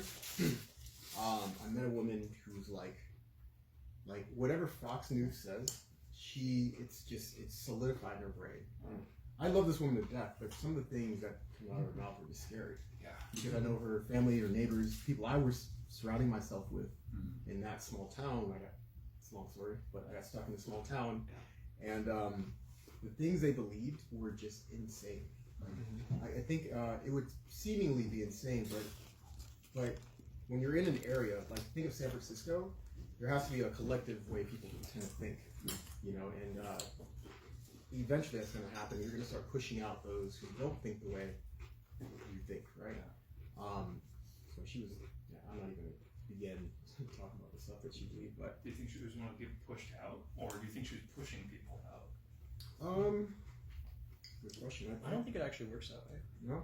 No, I think that. I don't think she was pushed out, though. I mean, I think she just, she was surrounded by people who were just like, because we live near an airport, and she was terrified of Muslims, for example. And she's never met one. It's just the funniest thing. And she's like, yeah, they're going to come over here and they're going to mess up the airport. And I'm like, no, but it's not how that works. But her neighbors were like, yeah, and this is what I heard too, and this is what I heard. But that's kind of that area we were in. That's just what they believe in. Yeah, I mean, I'm half Swedish, and this has been a conversation for like the last decade or so. Ever since the Syrian civil war, basically, there's been migration and a lot of refugees in Europe. But what you're describing there is specifically like the places where they end up, mostly urban areas, near population centers. And then the people though who are the most worried about it, the most upset, they've literally never met a person who's not white in their life, ever. Like that's not an exaggeration, right? But they have all these strong opinions about, they're like this, and it's like, and it's so strange how it gets polarized like that. But I think it's specifically like the fact that it is not grounded in any sort of lived experience that is kind of the problem, right? Like, I think there's a certain freedom. It is grounded in a lived experience, which is that you have to agree in order to belong. Okay. Yeah, okay, fair. It's like in and out. Yeah. Yeah. But it's not one that's like tribal. Thank you for always bringing parents, by the way. This is like. It's not the object level, it's at like the social experience level. Sure. Okay. I agree with that. So, if they this is something that very unintentionally schools do. No, that's not. That if you disagree, you're wrong, and you're rewarded for agreeing and not for disagreeing. And so, we're all kind of habituated that our belonging in the group comes from being right. Okay. Counterpoint. And not from the effect that we have. Counterpoint. Bay Area culture in particular, I think actually is, if anything, the opposite. I think you're rewarded for being a contrarian. And I recognize the irony of being like, actually, no, contrarian. Wait, did anyone? But literally, was anyone educated in the Bay Area? Contrarian, I mean, it's. Oh yeah, go for it. Well, I want to touch on your the fact that so I'm actually from the East Coast, from DC. I came over here recently and went to Skyline College for a year, and I almost cannot go back to that school because of how much pushback I've been getting from the professors and the students on my opinions when they ask for my opinion. So, for example, I don't have a very liberal view on things. I also don't have a very far right. I'm kind of centered about a lot of things, but I just remember a time where colleges used to be a place where you can have ideas and have different backgrounds, and everybody's like, yeah, let's just talk about it. But it's not that anymore. It's more of this is a club, and you got to be part of this club. And if you're not part of this club, you're an outsider. And if you're an outsider, you're not getting a job. So for example, we were talking about I think women's rights or something, and I think I said some things that just really ticked off people, and I was like, well, let's talk about it. But the way I guess now people handle that is they'll no, I don't want it to you're a misogynist or you're a bigot or whatever words they use, and that's just how they. I've been called all of those things, and I consider myself to be on the left. Yeah, I'm more centered left, really, but Bringing it back to counterpoints. Yeah. I do think there are serious issues in left-wing spaces with this kind of purity tree spiral is the phrase that I've seen for it, right? Like ContraPoints, she was canceled, right, for for inviting someone to do a voice acting bit for like 10 seconds or something in a video. Like, again, they're like 3 hours long. Buck Angel, have you heard about this at all? No. I've heard about it. Okay, yeah. So, for inviting someone to do a voice acting bit for like a random 10-second quote or something, who had expressed what you might say are not accepted opinions or like common opinions. Buck Angel, trans man who has a very gender essentialist idea that like gender is definitely a binary. There's nothing in between, and you are born the gender that you are. I think also even if you're in the wrong body, like you have to have always been that gender. Gender is not a spectrum. Gender is not something that can change over time. He's very fundamentalist about his ideas about gender. But also like the idea of like medicalizing like the transgender experience, like that gender dysphoria is like a medical condition and then should be treated, and like that you should be respected on that basis. It's like a very like drawing a line like it is a medical condition, gender dysphoria, but you're also not trans. thing that he believes in. So it was really there's a conversation to have there. That's like a million pages, but the point is that this it was kind of like an aside. It was like and this kind of connected to something else that she said that it was interpreted as being like exclusive of non-binary people, etc. But ContraPoints is kind of like one of the pillars or like the strongest proponents and advocates for trans rights, and they're being cut down on that basis for not having the exact right opinions, and fortunately I think she kind of weathered that storm and came out on the other side of it. But I think it goes to show that like it's a very self-defeating approach, I think. I've seen this with friends of mine, people I don't interact with anymore because it honestly freaked me out, like people getting dogpiled to score points, social points.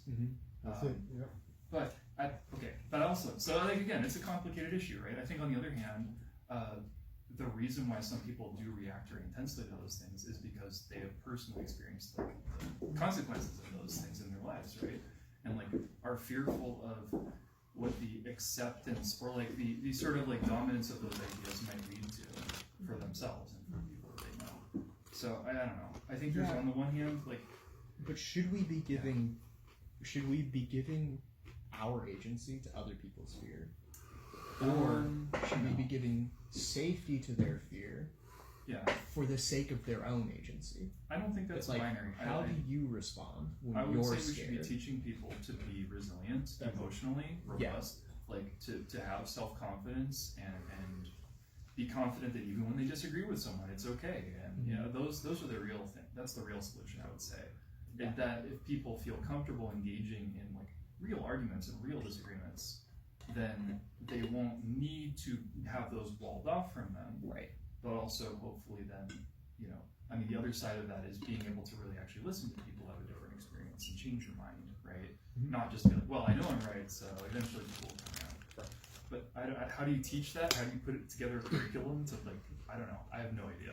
Actually, when I was in high school, I was in a debate team thing, and I remember just I got joined onto the team by accidentally getting into a debate with a student, and the teacher not stopping us. He was like, "Keep going," I'm like, "Is this getting kind of heated?" He was like, "No, keep going," and that was like what I was taught. And it's like, no, you guys this is how you solve a problem. I think, and we didn't have like. I'm not knocking on this. I'm just saying we didn't have like safe spaces or anything like that. Which personally, I think those things kind of limit or inhibit your ability to even have an intellectual conversation in the first place. But I think putting people in the dogfight or just throwing people in the ocean, which is what kids growing up when I was a kid. That's what we did. Like you were a parent, your kids would go out on their bikes, and you come inside before the lights, I guess, turn on or whatever, and you weren't helicoptering them the entire time, right? Sure. It's even that was shown, like if you helicopter your kids, they'll grow up to be like pretty problematic for the most part. But I think we're teaching adults, that's okay, and I don't think it's okay. Yeah. But, I mean, I don't think that having your environment completely like self-contained and then like I don't think that's a good idea. I do think it's important to not throw them into the actual ocean. oh yeah, no, Right? yeah, for Like sure. I think it's about like creating an environment where it feels like there's peril, where it feels like there's stress. Yeah. But then it's kind of like a ropes course, like you climb up, you're in a harness. Like you might fall, but you're not going to die. Right.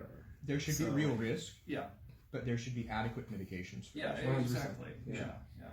So I think And then, like, what education should be, I think, helping kids become more and more capable in mitigating risk, like in observing risk and mitigating it for themselves and for each other. Once you've done that, everything else is creativity. Yeah. Then it comes from the curiosity and Right. I the know, way I felt know. it. But that is the way that people get treated here. It's like rejection from one. Well, then I mean, having to go through that process internally and be like separate yourself from all of your experiences. That feels kind of, I don't know, very extreme. The way I heard it phrased was you should try to hold your experiences lightly. That was a very helpful framing for me, at least. Yeah. Holding it lightly, or like defying the gravity of the situation when you can. I have another question though. Have you interviewed Zachy? Have you talked to Zachy at all? I'd be very curious how. I haven't talked to him a lot about his experiences, but I get the sense that he's a person who's very unafraid to define like all of the parameters of his life exactly the way he wants to. Like neither like rejecting nor accepting the social norms. Just I mean, okay, I've talked with him. It's just going to be this way. But not you mean like this kind of like long Yeah, term yeah. I'm kind of curious though. Yeah. Sure, Anyway. I thought with him. Yeah, I gotta dip, but this is very Yeah. interesting No, conversation. no, What's Zach. your name? Julius. We'll talk with So- anyone Nice else. to But meet you, Tiger. Tiger Yeah. and I'm B. V. Mhm. Cool. Oh wait, this is I'm actually. Tim. Tim. I apologize. So I turned the recording back on after Okay. a break because. Yeah. Anyway, so like if you said anything you don't want to be in the video, just tell me. I'll edit it out. Oh, I think That's you should fine. cut me out Okay, I'll tell you for out. political Sure. reasons. Okay. No, I'm good. Yeah. Anyway, catch you later. Thanks for chiming in. Probably, I did tell you about that time I lived with Nazi, right? Okay. I grew up with them, so Did you? yeah. Where are you from? Well, Oklahoma originally. Oh yeah. and I- Oklahoma, yeah. Yeah. I mean, Oklahoma was actually like very polycultural. Really? Yeah, because there were so many Native Americans there, Yeah. and they are very politically active, especially in like history education. Yeah, no, history is not taught, or at least it wasn't taught in Oklahoma the same way that it's taught anywhere else I've been in the U.S. Really? Because like everywhere else in the U.S. that I've been or interacted with other people's history education, it's been like these 7 or 8 stories that you read, that you go on like a cycle on, and every time you read them in a little bit more depth. But it's very like these are the stories that define you as an American. Yeah. And it's like it's very identitarian. It's very like we're teaching you your history, and you need to learn who you are as an American. Not and like the Native American approach to history is much more like people keep getting hurt here. Let's learn what that looks like and how to help. That's what they've called like decolonial like studies, right? I don't know. I mean, the way that they don't care about like they don't treat history as archaeology. Like that's kind of where I got that idea of archaeology is what you do to study the past. History are the stories you tell about the past. It's a genre of fiction. It's one of the humanities. I have a big It's quarrel. not a science. I have like a quarrel against a lot of American history specifically. But Yeah, me too. like, I personally don't, for example, I don't like Black History Month. I don't like that at all. And I think that Black history is American history, and I think what they end up doing is teaching the same 6 people: Harriet Tubman, MLK, Malcolm X. Like they just repeat these same 6 or 7 people over And and you over only again. learn about them as individuals. Right. You don't learn their organizations. You don't learn their planning. You don't learn how to do activism. You learn how to be a hero. Yeah. You learn this like it's just these are some like this. It's the same great man concept of history. Right. but these ones had some melanin. Like, Right. that's it. That's it. And that's not how culture changes. That's not how history happens. It's communities. Right. Like, Yeah, so I think, I mean, obviously, I'm sure you heard, like, history's taught by the winners. So Yeah. you have to kind of just, you don't have to accept their history. who controls the past, Right. controls the present, who Exactly. controls the present compared that controls the past. It's terrifying, dude. It's not really, that's it's, is that how it goes? I would have thought you would have said Who controls the future, like present controls the future, but Who controls the past? Like, who controls the present controls the future. I feel like there's Who like controls several layers to that. It's like a power struggle. Who controls the an past ideological controls the struggle. future. Mhm. Who controls the future controls the past. It's like, or who controls the present now controls the future. Mhm. Who controls the future now controls the past. Yeah, And it's yeah. like, it's about what they want next. Yeah. It's not about what actually happened. It's about like it's an action. It's like the meaning doing distinction. The meaning is just a wrapper for the effect of the speech act.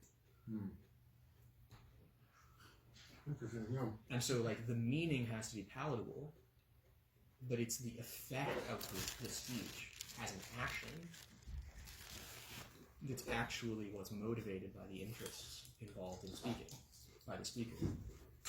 That like people's intentions and their interests are very often in conflict with each other, because your intentions are the way that you are the way that you describe yourself. Yeah, unfortunately. You gain trust initially and acceptance based on your intentions, but your interests are much more material than that. Your intentions will shape your actions far more than your intentions will. Your interests will shape your actions far more than your intentions will. Yeah. I agree with that. Yeah. I do think that, unfortunately, other people can shape your life, and unfortunately, your intentions are things a lot of other people can't see. So, because other people, but you can see your intentions. I don't know if that's actually true. Well, meaning, like, let's say my intention is, if I had a kid, and my intention was to make my kid tougher, right? Mm-hmm. And I pretty much, like, put him through fight school, and he came home with bruises, and et cetera, et cetera. My parents People are beat gonna me every day to make me tougher. Yeah, you know what I mean? Like, Yeah. that, on the outside, it can look like abuse. It is abuse. Well, I mean, meaning, like, you put him through karate class, that's what I'm saying. Like, now that's different. But I think putting him through, like jujitsu, you come home with bruises. Yeah. If you're putting him through gymnastics, you're going to come home with bruises. For sure. When you go to a school, though, because I've had this happen to me, your teacher's going to look at you and say, your parents must have done that to you. I biked a lot, so I had bruises every week, you know? Yeah. And my mom would, like, say, no, you're good, I trust you, like, go outside, have fun, but I'd come home with, like, scars everywhere, etc. And I would have Child Protective Services come over my house, like, 3 times a year. Like, you're abusing this kid, and he has, like, a boo-boo here or whatever. I'm like, nah, she's not hitting me, she's not doing shit. Like, I'm just having too much fun, you know? Like, climbing a damn tree, I should be up there, right? But, like... No, you absolutely should. But, like, right. Like, so, but, I mean, but the perception is reality. And, you know what I mean? Yeah. I was thinking in your case there may have been racial profiling. Probably. Maybe. Yeah, I was in actually, so I was raised mostly in Montgomery County, Maryland, which is considered the richest county in America. Yeah. It's like Beverly Hills times 2. Mm-hmm. But I was a poor person in a rich area, which no one liked that shit. So I got I've never been to a public high school because I got suspended for defending myself. I have Tourette syndrome, so someone like made fun of me for like blinking and twitching and stuff. Yeah. And I would go to the teachers, ask them for help. They would like just ignore, the typical BS, right? Gaslight yourself into being mentally healthy. Yeah. Gaslight yourself into conformity. And it's like my mom was so busy, like it's just so I just lost it. I beat up a kid. I even apologized to him after I did it because it's just not who I am, right? like, sorry, I didn't mean to, like, you know, but you're making fun of me, I'm tired of it. But they suspended me, and they're like, your kid is a problem. Statistically, he's going to be this, he's going to do that. So, I got expelled from all high schools. Never stepped foot in high school. So, yeah, bro. And then I realized later on, the statistics against all that, like, apparently you're like 5 times more likely to be expelled if you're a black male than just any other person or something like that. I don't know but I was like, yeah, I was never a problematic kid, but I was, 5 times. Fuck. I think it's 5 times, doing the same thing as a normal person. I think you're 5 times as likely to get punished for the same, whatever. That's in, like, prison systems, that's in schools, that's in jobs, whatever. But this is that thing that I was talking about earlier. Like, if we're trying to improve the maximal outcome, instead of reducing the minimal outcome, these kinds of statistics get used wrong. Because, like, I'm a white kid. I got expelled because my principal cornered me in a bathroom stall with a syringe for my ADHD. Whoa, fuck. oh, I've never been diagnosed with ADHD. There wasn't a nurse, like the school nurse wasn't around, and my mom wasn't around either. What the fuck? So I climbed the bathroom stall, went through the drop ceiling, and came out of ventilation for like on the front of the building and walked home. And they expelled me for leaving school early. Whoa. that's crazy. Dude, I was that's only in that was the only crazy. public school I've ever been to, and I was only there for 1 month. I was not allowed to go to a school. I went to a private school for 2 years after that, and that's the only schooling I've ever had. Yeah. Like, I was not allowed to go to school past 3rd grade because my mom was so scared of Child Protective Services taking me away from her because she was abusive. Yeah. Yeah. But I'm not represented in any of those statistics. No. And so, like, the statistics don't actually represent you either, No. or me. No. It's just, Like, there isn't put you in a box. anybody who's Right. statistical. right. But, like, we're by trying to, like, lump people into categories like this and try to improve the maximal outcome for those for those people rather than measuring the deviation. Of, like, here's an acceptable norm, and then anybody who's outside of that norm, let's help them the most. Let's try to learn from them. What's their experience? How are we failing them? Oh, yeah. What did you call that, like, mechanism? You didn't call it, you said it's not analytical, it's... Well, I get that from the, like, extinction tolerance thing. That, like, the strategy of survival of the fittest ends up removing a lot of people from the concept, from the humanities. Yeah. From humane behavior. It removes people from humane kicks. They're subhuman. Yeah. They're statistically not human. This other way is like, no. These are the people who have the most extreme experiences of the things we're all vulnerable to. Yeah. Let's learn from that experience because they're the ones that are most qualified to teach us about, like, what's wrong. Yeah. I don't believe in trying to give me more help because of the color of my skin or something. No. I believe, like what you said, and I never thought of that, but helping those who kind of are outside the norm or the norm, and just figuring out that what did this person do right. So because I think if you try to swing the pendulum in the other direction, the same thing will happen, but on the other side. You know, so Yeah, like what's it's more happening now. I'm like, no, you need to find the solution. Don't try to like ignore the other side. Meaning, back when I was talking about the college thing, I was talking about women's rights. All I did was mention that, like, I've never heard anyone talk about, like, this is like talking about like stats and whatever, but never heard anyone talk about the fact that, like, yeah, like male suicide is pretty damn high. Yeah, and it's especially with 3.5 times higher than female suicide. and especially with Asian males. I mean, you almost never hear about that, right? Yeah, I've never heard about that. Asian men are the #1, like, highest committers of suicide. Whoa. And I've never, and this is something I had to find out. And, you know, even though the school I was in was majority Asian, they didn't even hear about it. But it's like they didn't care because what we're talking about is women's rights. And I'm like, No, I don't want to just talk about men's or women's rights. I want to talk about how we can get men's rights and women's rights. Yeah. You know, like in the same bubble. You know, I'm not trying to say forget about women's rights or anything, but I think what they were trying to do was saying, well, we're talking about women's rights, so anything that has to do with male rights is kind of stepping on women's rights.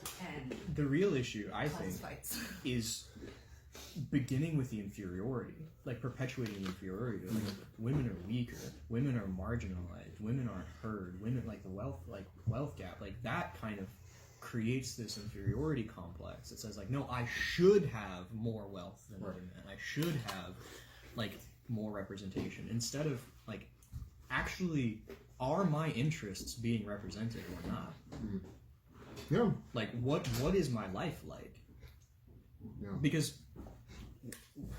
feminists took that it was a bourgeois appropriation of suffrage.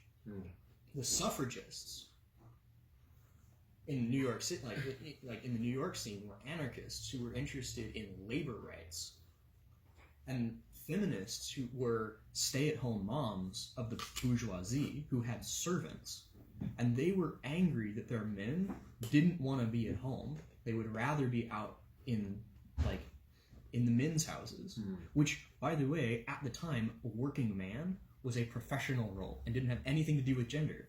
So the Working Men's Union, which is where you get like Marx and Engels writing the Communist Manifesto for the Working Men's Union, is where the suffragettes met too. The suffragettes were members of the Working Men's Union. They were represented by the Working Men's Union because man and woman weren't gendered terms, they were social roles. And women weren't excluded from doing the social role of men, like of being a working man. But these bourgeois women who were like culturally entitled and overprivileged were like they didn't like their lives. They were frustrated and they were dissatisfied, and they saw other women out there who were who were collectivizing, and they were scared that it was going to take away their servants, that they were going to lose their servants who were taking care of their children, and that their men were on the side of these suffragettes in the Working Men's Union who were trying to give better labor rights. Women were worried that they were going to have to take on responsibilities and have to work at home. It wasn't that they were working at home. They had servants that were doing the work at home. And so they appropriated the language of an actually leftist organization, which was suffrage, and they called it feminism, which is a supremacist ideology, rather than we are all in solidarity because all of us suffer. Yeah. And this hierarchy is bullshit and we should all abolish it. To, no, I want to protect my rights, to the rights that I get from my privileges from this hierarchy. Yeah. And I'm going to start picking fights with men. The early feminists in New York City were the ones who were burning down bars. Like going into the one particularly famous one, would go every single night of the week to a different bar with a hatchet and attack the men in the bars. And why were they doing burn that? them down? Because they didn't want those men to be to be involved in social activism with the suffragettes. They were trying to create conflict in order to preserve their privilege. You know what I found is weird though? This is how we got prohibition. Well, because the sale of alcohol was frozen in New York City because because feminists were killing people. Wait, that was why? That was why. And then the feminists came up and said, like, we need to protect our children from the adverse social effects of alcohol, which is taking our men away from the family, which is where they belong. But they're kind of still doing that. But it was an anti-revolutionary action from people who had privilege and were overrepresented in the community, appropriating a leftist organization with violence and the police protecting them. Yeah. And not labor. They're still doing that. Yeah. I mean, like, So feminism, from its very beginning, Yeah. has been a hate movement. Suffrage already included women. It was led by women. I just think this is stuff that I've mentioned, and this is what got me kind of not kicked out of college, but like canceled, ostracized. Yeah, like I don't sign up for certain classes because I know professors will give me a bad grade. No matter That's what I do. so It's like, what's up? bullshit. But it's like, yeah. So, like, I think all I said was what did I say that really set her off? I was like, yeah, I believe, and I actually want to know from y'all because I could be wrong and I just don't know who to talk to about this. I believe women have more rights than men in this country, with fewer responsibilities and more privileges. Meaning, like I think men have the right to vote because they have to actually be responsible to go out and fight for the country, like through the draft, right? When I think she was talking about my body, my choice. I'm like, well, I don't think men have ever had choices over their body. No. Through circumcision, through the draft. Yep. Like, so how come we aren't talking about that? Like, but at the same time, I'm not trying to say like we should take anything from women. I'm just saying like this is something we should probably help each other out. But it's like, no, we're not even gonna listen to anything you have to say because you're a guy. And that by itself is already more privilege than men have. yeah, I'm like, we are taught. We'll listen quiet. to your needs. Yeah, but you won't can't listen to ours. And it's just kind of like, I don't. You know what's crazy? Oh no, I'm not gonna get to that. No, I'm not gonna. Oh, fine. Feminists always want to dominate. Like Yeah. they just, it's their fallibility, it's their weakness, their fear or whatever, and hatred. It's just they don't really care. Men are just a scapegoat And for men are the the inferiority complex. And I was on a date 3 or 4 days ago, and Congratulations. no, it was a bad one. It was pretty bad. Congratulations for not being on it anymore. Yeah. Like, I was like, hey, you know, and I grew up traditional, so in military raised, Yep. so I'm very much like yeah, I'll pay for the meal, open the door, that kind of thing, and I get it. If you don't like that, just tell me, you know, just communicate. That's all I want. But I went to a really expensive restaurant, paid for the meal, and she got upset because I didn't give her a discount or something. I didn't get a discount on the meal that I paid for, and I was like, what's the problem? And she's like, well, you're the man. You need to tell them that you deserve a discount and blah blah blah. And I'm like, okay, well, you have a voice too. What is, you know, like, you could, if you feel like I need a. Sorry, I kind of went off a tangent because there's a lot of backstory. But anyway, the point is, You're in a space where it's cool to do that. yeah, I don't know. I mean, it's just, the point was though, like, my job was to maintain like a stoic frame, because if I were to say anything, there were people around me who were like, yeah, she's like, yeah, like, go her because like she's telling him like it is, and like she was ready to throw a drink at me, and I didn't do anything, but like that would be accepted. Now imagine if I were to do that shit. So like I think the crowd kind of freaked me out, so I just got up and walked out. She followed me out. I was supposed to tell you about this too. It was wild. Followed me out. It was at Pack One, and I was like, I'm gonna keep the food. This is my food now. Like, I paid for it. You're not gonna eat it. Like, I paid too much money for this shit. So thank you. End the date. You have a great day. The highway's that way. And she started talking about coming over, like mess up my car, my motorcycle, and like, oh, don't worry, I got cameras, and I know who you are. I know you know, it was pretty crazy. But I'm like, imagine what would happen to me if like the police got involved, which has happened in my life. And yeah, I don't know. So it's like, who do I go to? Who do I talk to? Am I allowed to talk about this? And like, you know, and it's just I want to know why it's pretty hard to, even in like red states, it's you shouldn't talk about these things. I just want to know why that's a thing, you know. Yeah. I think religion is the primary source of power in politics right now. It's not money. It's not money? It's not money. Because religion? Yeah. Really? Religion is the lever that money pushes on to change culture. And religion are these these beliefs about reality that people take more seriously than their actual lived experiences. So you believe that women are oppressed, but you don't actually look look into what oppression is. You don't study who is oppressed. Like, you have this belief, but it's disconnected from reality, and that makes people like that. That's how money activates the voter base. Well, I think it's more than religion. These like religious levers. Mm-hmm. No, I think it's the reason why I think it's more than religion. I think religion starts it for sure.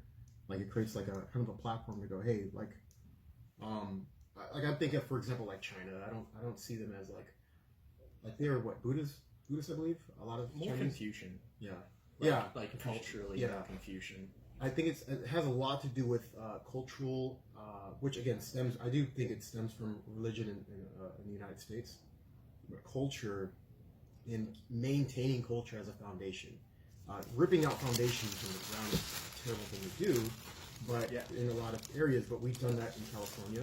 However, we haven't done it in all of America for sure.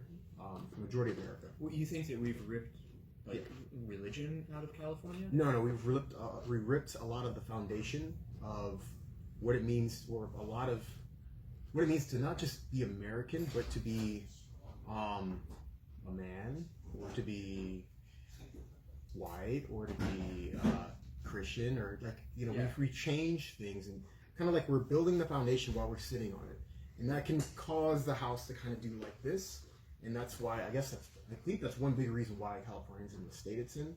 However, it's another conversation, but I don't think that would be a really fun conversation. Yeah, That'd be fun. I do think religion plays a huge part in it, but I do think it's straight up money and power first.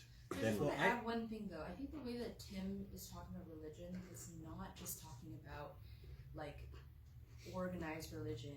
It's talking about a religious mindset. Yeah. Okay. Which comes from pulling from like not facts or evidence or even lived experiences, but just like some ideology. I agree. I agree with the religious belief is any belief that you hold on to against the evidence. Yeah, I work out religiously. You know what I mean? So like, and I know it's not. I work out like, it's not good. If it's no longer exactly. If it's no longer benefiting you and you keep doing it, that's where it becomes with that definition, I agree. Like, I have this. I gave this monologue just 2 weeks ago now. On what I call like the folk religion of privilege. The folk religion of privilege. Yeah, like people are literally out believing that everything will be okay is a fundamental law of nature. Everything's gonna be okay. You not agree with that, or no? Really? Yeah, things are only okay to the extent that we work together and improve them. Here's my take on that. I think if you don't have, now weirdly enough, it's gonna sound like some double think here. That's cool. But work through it. I believe that if you have anything other than an optimistic view of the future, then what's the point? I agree with that. You know? But that being said, I do agree that if you see a problem, fix that shit or your life will be hell. So like, for example, we see that. I don't think all problems result in your life being hell. But I don't think any problems improve by accident. I think it may not be your labor that causes that problem to improve, but some labor improves that situation. And there is some labor that happens like autonomically. Like most people have senescent cells. Like senescent cells are normal in our bodies. They don't all become cancerous. When cells die, they're no longer reproducing. Most of the time, they become senescent and they don't become cancerous. That's happening all the time for most people. So that is still a privilege. Well, it's like being on Titanic, knowing that there's an iceberg in our trajectory and going, well, I'm not going to worry about it now because it's so far off. We're going to figure out how to turn the ship later on. Yeah, but that's like a consequence of it. But like even on the like the physiological like analogy that I was making with the cells, that like if you think that you won't get cancer because everything is going to be okay, instead of I won't get cancer because my body's working on my behalf. Yeah. That like you will not understand medicine. So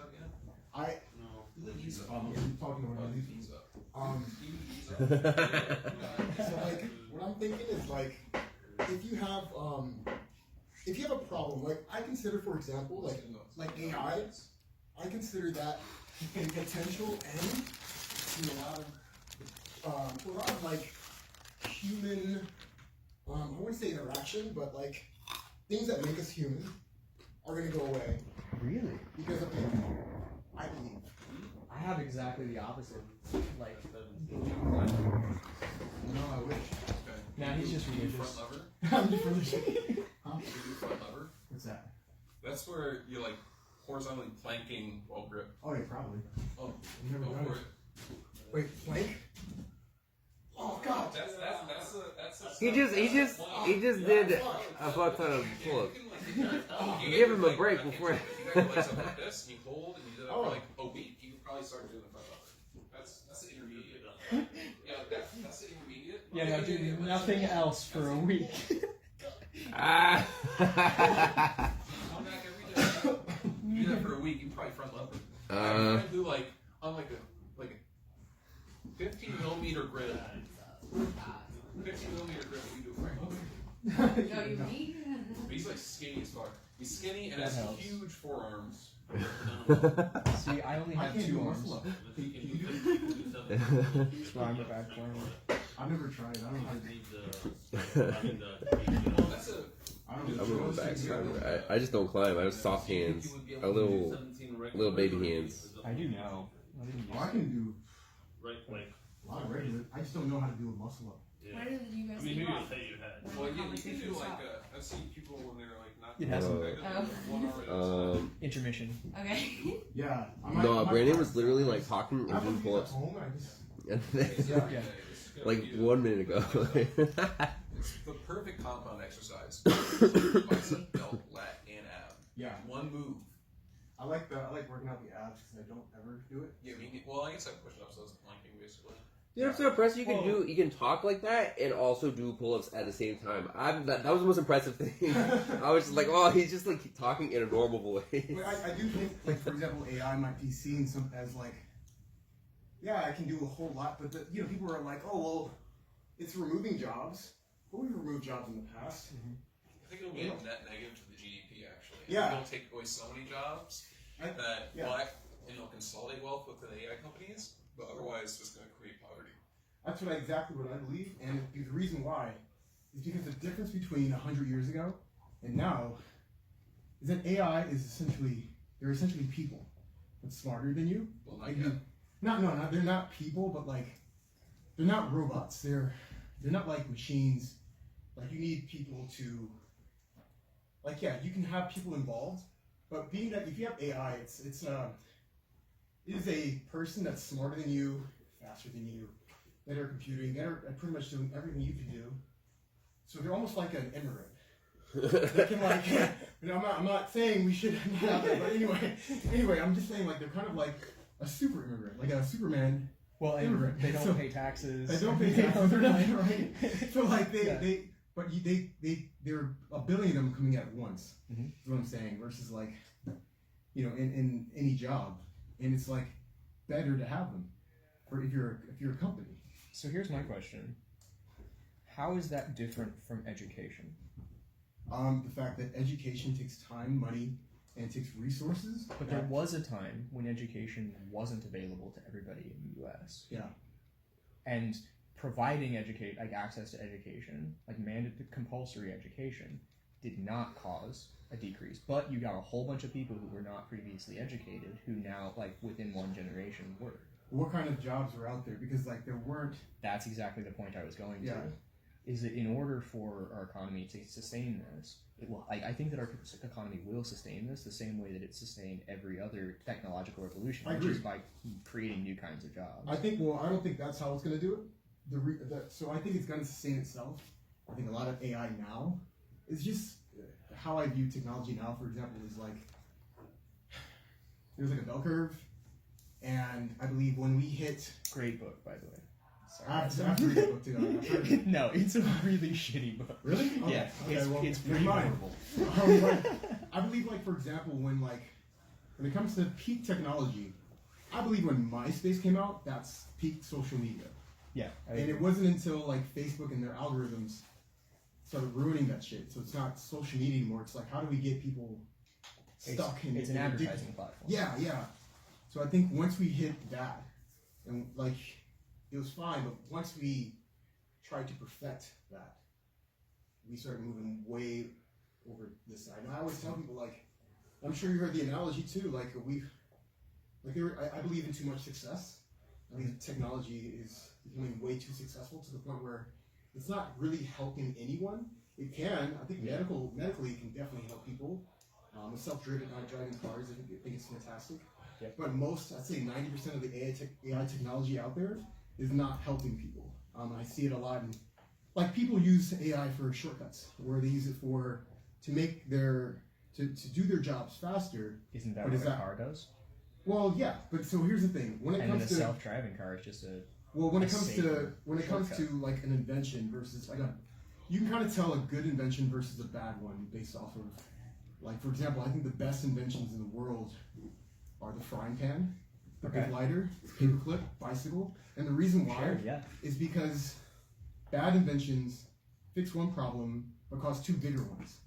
Good inventions fix a problem, and you almost never see the two problems it's creating. So for a car, I think the car, you can get somewhere faster, but it's creating oil issues, environmental issues, and it's like the car is kind of going a little bit more to the right in terms of the bell curve. But when it came to the bicycle, you're gonna have to extract some rubber from trees. You're gonna have to do some like manufacturing with the earth. I think that's kind of where you want to just stay at. And you're using it's like, I'm not saying like it's the best invention. I'm just saying good inventions or good things don't tend to create bigger problems later on. So like, mitigating risk is an essential part of something being good. Yeah. Whether it's an invention or something else. Yeah, I agree. Mitigating risk is an essential, like a prerequisite. Right. For a thing being good. Identifying the scarcity, where the scarcity is going to be, and then figuring out how you're going to manage that, as opposed to like, oh great, now we have an oil problem, or now we have instead of controlling the scarcity. And we have artificial scarcity now. That's all AI is really doing. It's like fixing the artificial scarcity. Most of it, not all of it, but most of it. I'd say 90% of it is artificial. Like, hey, let me make being a lawyer easier with AI, or let me fix the stock market with AI. See, I think by the time we have lawyers, it's already artificial scarcity.